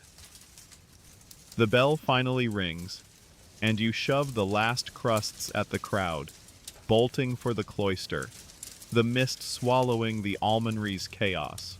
You trudge to the chapel, your stomach a knot, your robe dragging. The chants are waiting, but your mind's stuck on the pilgrims, some desperate, some deceitful, all blurring together. You joke that if monk life's a test, you're failing the charity section. Edric's scowl greets you in the chapel, and you kneel, the stone biting your knees. Lent's hunger, the plague's fear, and the weight of your secrets are heavier than ever. You're surviving, barely, in this gross, silent, holy grind, and all you can do is keep handing out bread, hoping you're not the biggest fool in the line. You shuffle out of the chapel, the evening chants dissolving into the icy mist, and trudge through the monastery's courtyard, where the frost glints like a warning under the moonlight. Your robe's a sodden, blood-flecked torment, crusted with mud and mead, and your sandals squelch, the cold slicing into your starving bones. Lent's hunger gnaws harder. Your jaw still throbs from Anselm's pliers, and the great silence traps your dread. Anselm's got your journal. The baker's daughter's smile haunts you, and the plague's shadow looms. You're headed to the chapter house, where whispers of excommunication are swirling, a punishment for questioning the church's rules. You've been too free with your doubts, and the abbot's nose for rebellion is sharper than Edric's scowl. You brace for a reckoning in the freezing gloom. The chapter house is a dim, vaulted cave, its benches packed with monks, their breath clouding in the chill. You find a spot, your robe chafing, and try to look invisible. The abbot stands, his face carved from stone, clutching a parchment that lists the monastery's sins. He's ranting about obedience, his eyes scanning for the guilty, and you shrink, your journal's confessions burning in your mind. Historians confirm excommunication was a monk's worst nightmare, cutting them off from the church and, supposedly, God's grace. A quirky tidbit. Some excommunicated monks turned to banditry, living like outlaws in the woods. You're not that desperate, but the thought of freedom stings sweeter than Lent's gruel. The abbot names a monk, not you, for spreading heretical ideas about the crusade's cost. The room tenses. Excommunication means shame, exile, maybe worse. You're relieved but terrified. Your doubts about the abbot's rules, scribbled in that journal, could land you next. You joke to yourself that if Edric's scowl were a vote, you'd already be outcast. The candlelight flickers, throwing shadows that look like the ghost monk from Cedric's Tales, and your stomach twists, hunger mixing with fear. Historians still argue whether excommunication was about control or saving souls. You're betting control, especially when the abbot's glare feels like a blade. You clench your hands, nails digging in, as the accused monk stammers a defense. The abbot's unmoved, sentencing him to a month of isolation and bread-only fasting. You're starving already, and the thought of less food makes your head spin. You imagine the baker's daughter hearing you've been banished, her flour-dusted hands a world away from this stone prison. Your robe's itching worse, and you're tempted to bolt, but the monastery's walls are as much a cage as your vows. You joke that if this is God's plan, he's got a knack for cliffhangers. The other monks are silent, some nodding like they're scared into submission, and you wonder who's next. The abbot dismisses everyone, his warning about further descent hanging like smoke. You file out, the mist thicker now, swallowing the courtyard's edges. Your sandals stick in the mud, and your jaw pulses, the poultice stinging under the cold. You're headed to your cell, the straw pallet a grim promise of another sleepless night. The excommunication threat lingers, heavier than the plague's rumors or the journal's secrets. You pass the almonry, where a lone pilgrim's begging, and you're too shaken to care if he's a fake. You joke that if monk life's a path to holiness, it's paved with fear and frostbite. The baker's daughter creeps into your thoughts, a spark in the gloom, but you're too scared to dream. You reach your cell, the damp walls closing in, and collapse onto the pallet, the blanket useless against the chill, Edric's scowl, Anselm's grip on your journal, the abbot's wrath. They're all circling like wolves. You're not sure what's worse, The threat of exile or the fact that you're starting to question everything, from vows to God himself. You close your eyes, hunger and cold blurring into one ache, and try to pray, but it's like whispering into the mist. You're surviving, barely, in this gross, silent, holy grind, and all you can do is hope the abbot's gaze passes you by, leaving you to wrestle with your doubts in the dark. You crawl out of your cell, the straw pallet's damp chill still clinging to your bones, and shuffle through the monastery's courtyard, where the pre-dawn mist swirls like a shroud. Your robe's a grimy, blood-streaked torment, itching with mud, mead, and Lent's relentless hunger, and your sandals squelch, the frost biting your toes. The great silence smothers your dread. The abbot's excommunication threat looms. Anselm's got your journal, and the baker's daughter's smile is a dangerous spark. You're headed to the workshop, a drafty shed where you've been carving secret wooden figures, a risky act that could be branded idolatry. You're supposed to be fetching tools for Anselm, but you're sneaking a moment to hide your latest carving, a tiny loaf like her bread, before anyone snitches. The workshop's a cluttered cave, its air thick with sawdust and the sour tang of old wood. A single tallow candle flickers, casting jittery shadows across benches strewn with chisels and half-finished crosses. You fish your carving from a hidden nook under a plank, its smooth curves warm in your cold hands. It's small, crude, but it feels alive, a rebellion against the monastery's grind. Historians confirm some monks dabbled in secret crafts, risking punishment to express what vows suppressed. A quirky tidbit.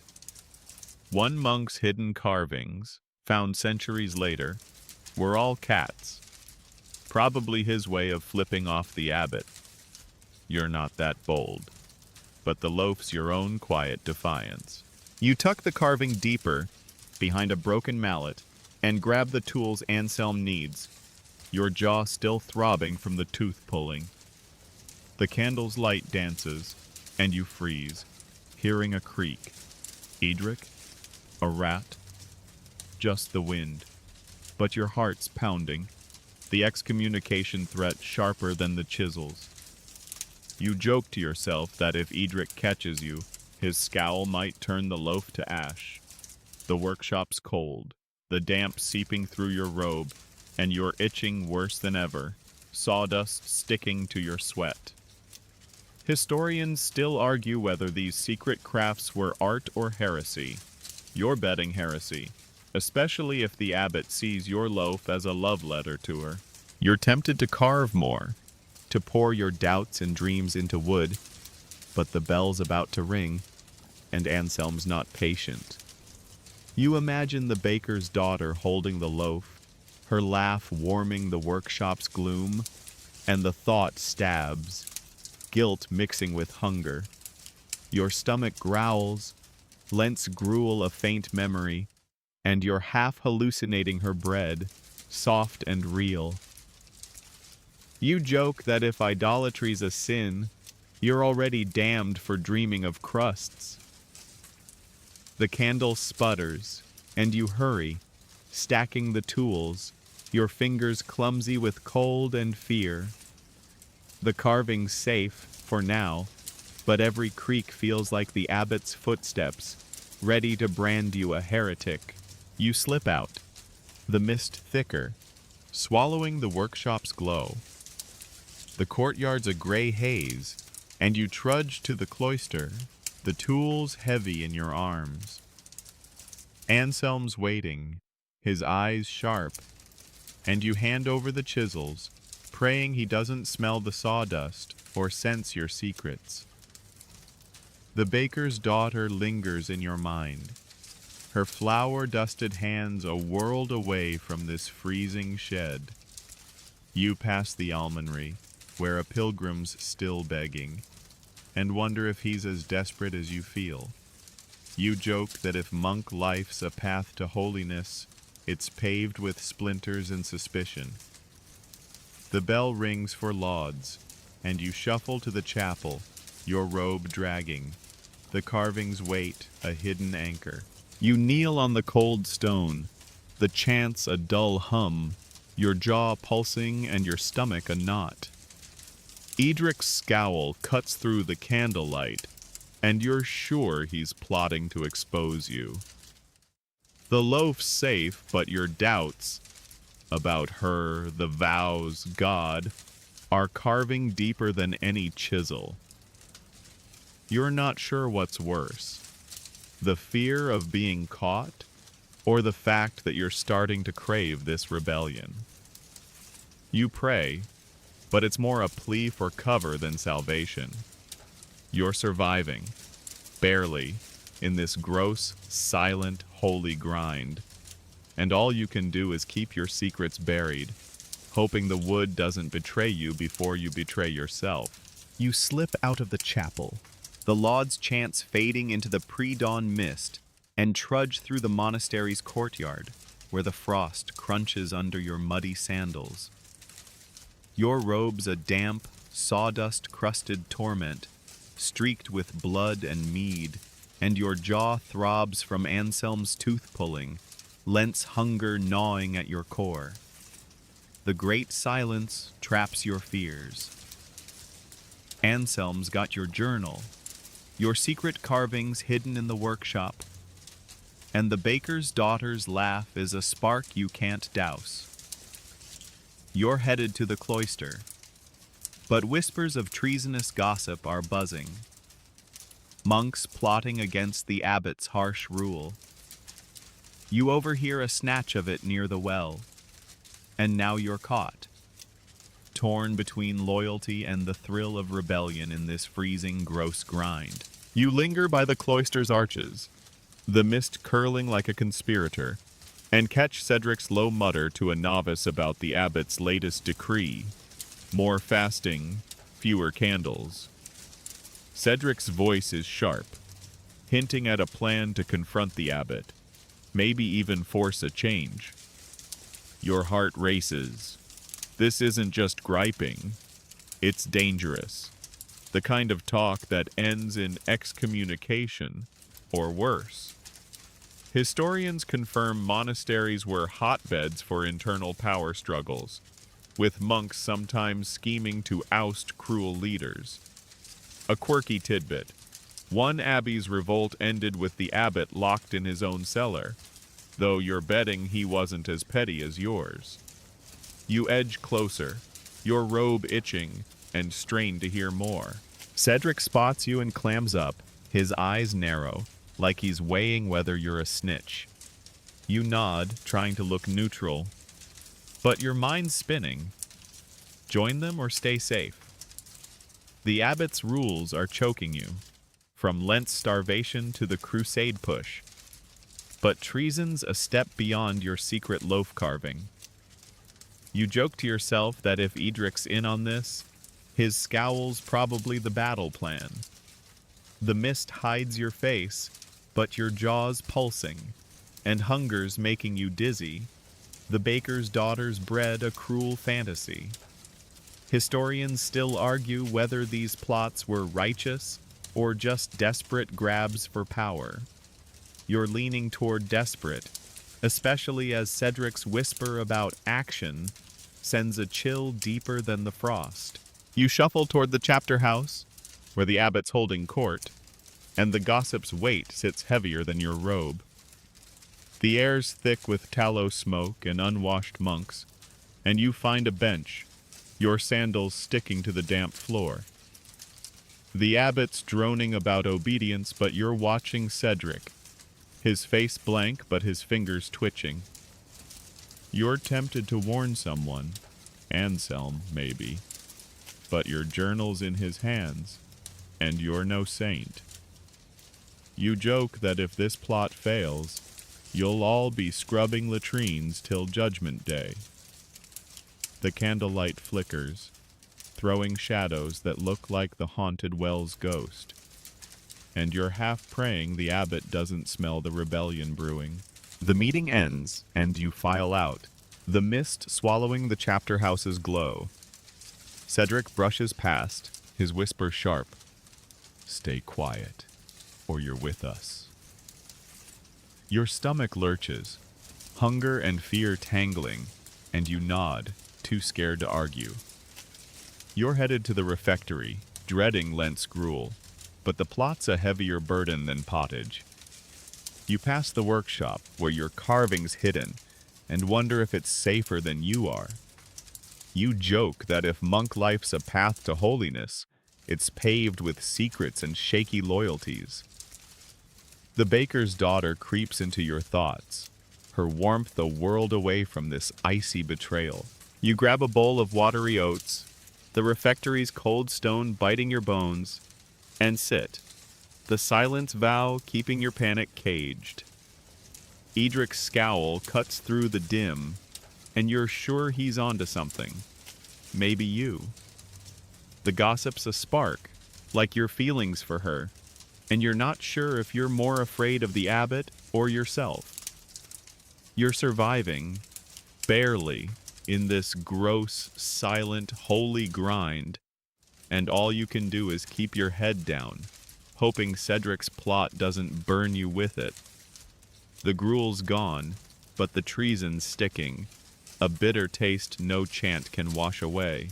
You slog out of the refectory, the watery gruel doing nothing to ease Lent's hunger, and trudge through the monastery's courtyard, where the mist hangs like a veil over the frost-crusted stones. Your robe's a damp, sawdust-streaked torment, itching with mud, mead, and blood, and your jaw pulses from Anselm's tooth-pulling, each throb a reminder of the gross grind. The great silence smothers your panic. Cedric's treasonous whispers, Anselm's grip on your journal, the baker's daughter's forbidden spark, and the plague's looming shadow all churn in your gut. You're headed to the cloister, but disaster's struck. The nearby rivers flooded, turning the monastery's lower levels into a muddy swamp. You're on cleanup duty, mopping up the mess and bracing for a day of wet, filthy misery. You reach the cloister's lower corridor, where the floods left a shin-deep sludge of river water, straw, and what smells suspiciously like the latrine's revenge. The air's thick with damp and decay, and your sandals sink, the cold biting your toes. Brother Anselm's there, barking orders through the silence vow's loophole. Emergencies allow speech, but his tone's sharper than the frost. He hands you a mop, its handle splintered, and points to a corner where the water's pooling. Historians confirm medieval monasteries often flooded, their riverside locations a double-edged sword for water and waste. A quirky tidbit. Some monks blamed floods on divine wrath, though you're betting it's just bad planning. Same as the pottage. You slosh through the muck, the mop useless against the tide, and your robe's hem soaks up the filth, weighing you down like a guilty conscience. You joke to yourself that if Edric's scowl could mop, you'd be done by now. The water's murky, flecked with bits of straw and worse, and you're trying not to think about what's floating past your ankles. Historians still argue whether these floods were tests of faith or just hygiene nightmares. You're voting nightmares, especially as a dead fish bobs by, its eye staring like it knows your secrets. Your jaw throbs, and hunger's making you dizzy. The baker's daughter's bred a cruel mirage in this swampy hell. Anselm's shouting at a novice who's slipped, splashing muck on everyone, and you stifle a laugh, knowing it'd cost you. You mop harder, the water sloshing back as fast as you clear it, and your arms ache, Lent's starvation sapping your strength. Cedric's nearby, his face tight, and you wonder if he's plotting more treason or just cursing the flood. You're tempted to ask, to spill your own fears about the journal, but the mop's your only ally now. You joke that if this is God's will, he's got a thing for soggy robes and bad smells. The corridor's dim, lit by a single torch that sputters in the damp, and the shadows make you think of the haunted well, its ghost probably cackling at your misery. Hours crawl, and the water's barely receding. Your robe now a dripping weight. Anselm grunts approval, which is as good as it gets, and sends you to fetch more buckets. You trudge upstairs, the mud trailing like a confession, and past the workshop, where your secret loaf carving's hidden. You're too soaked to check it, but its existence feels like a lifeline, a spark of her in this flood of despair. The bell rings, signaling a break for prayers, and you slog to the chapel, your sandals leaving wet prints. The stone floor's cold, but at least it's not underwater, and you kneel, the chance a dull hum against your throbbing jaw and empty stomach. Edric's scowl cuts through the candlelight, and you're sure he's judging your muddy state. The flood's a mess, but Cedric's plot and your own secrets are messier, and you're not sure which will drown you first. You joke that if monk life's a path to holiness, it's paved with sludge and splinters. The baker's daughter lingers in your thoughts, her warmth a cruel contrast to this icy deluge. You're surviving, barely, in this gross, silent, holy grind, and all you can do is keep mopping, hoping the waters recede before your resolve does. You shuffle out of the chapel, the chants dissolving into the icy mist, and trudge through the monastery's courtyard, where the frost glistens like a cruel jest. Your robe's a sodden, muck-crusted torment, heavy with floodwater, mud, and the ghosts of mead and blood, and your sandals squelch, the cold slicing into your starving frame. Lent's hunger gnaws, your jaw throbs from Anselm's pliers, and the great silence traps your dread. Cedric's treasonous plot, Anselm's hold on your journal, the baker's daughter's forbidden warmth, and the plague's shadow all churn in your gut. You're headed to the gatehouse, where a heretic's trial is unfolding in the nearby village, and the abbots sent you to witness it as a lesson. You brace for a grim spectacle, the air sharp with frost and fear. The path to the village is a muddy slog, the mist curling like smoke around barren trees. You reach the square, where a crowd's gathered, peasants, merchants, and a few grim-faced monks. A wooden platform stands at the center, and the accused, a gaunt man in rags, is chained, his eyes wild with defiance. The village priest rants about his crimes, questioning the church's tithes, preaching false doctrines. You shiver, not just from the cold. Your journal's full of similar doubts, and Anselm knows it. Historians confirm heretic trials were public theater, meant to scare dissenters into silence. A quirky tidbit. Some heretics recanted at the last second, earning lighter punishments like flogging instead of flames. You're hoping this guy's got a good lawyer, but the crowd's baying for blood. The priest calls for witnesses, and a farmer steps up, accusing the heretic of cursing his crops. You're skeptical. Sounds like the same guy who begged at the almonry with a fake limp. Your robe's itching worse, the flood's muck drying into a gritty crust, and you're starving. The baker's daughter's bred a cruel fantasy. You joke to yourself that if Edric were here, his scowl might convict the poor man on its own. The trial's a farce, but the fear's real. Excommunication's one thing. but this could end in fire. Historians still argue whether these trials rooted out true threats or just crushed free thought. You're betting on crushing, especially as the priest brandishes a cross like a weapon. The heretic speaks, his voice hoarse but steady, denying nothing. He calls the church greedy, and the crowd gasps. But you feel a pang of respect, or maybe recognition. Your journal's pages flash in your mind, doubts about the abbot, the crusade, even God. You shift, your sandals sinking in the mud, and catch a glimpse of her at a stall, her flour-dusted hands busy with bread. Your heart lurches, but you look away, the trial's weight heavier than the flood's sludge. You joke that if this is God's justice, it's got a lousy sense of timing. The priest pronounces a sentence, imprisonment, not death, but the crowd's disappointed, hurling insults as the heretics dragged off. You're dismissed, the abbot's lesson clear. Question nothing, or end up chained. You trudge back, the mist thicker, swallowing the village's torches. Your robe's a frozen weight, and your jaw's pain flares with every step. Cedric's plot feels riskier now, a spark that could burn you like the heretic's words.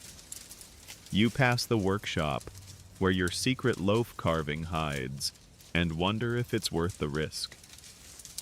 You joke that if monk life's a path to holiness, it's paved with fear and bad verdicts.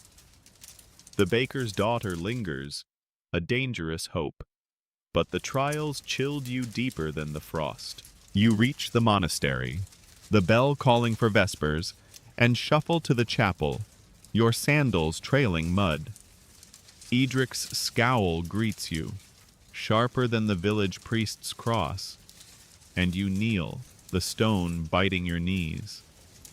The chants are a dull hum, but your mind's stuck on the heretic's defiance, your journal's secrets, her smile. You're not sure what's worse, the fear of being caught or the growing urge to speak out.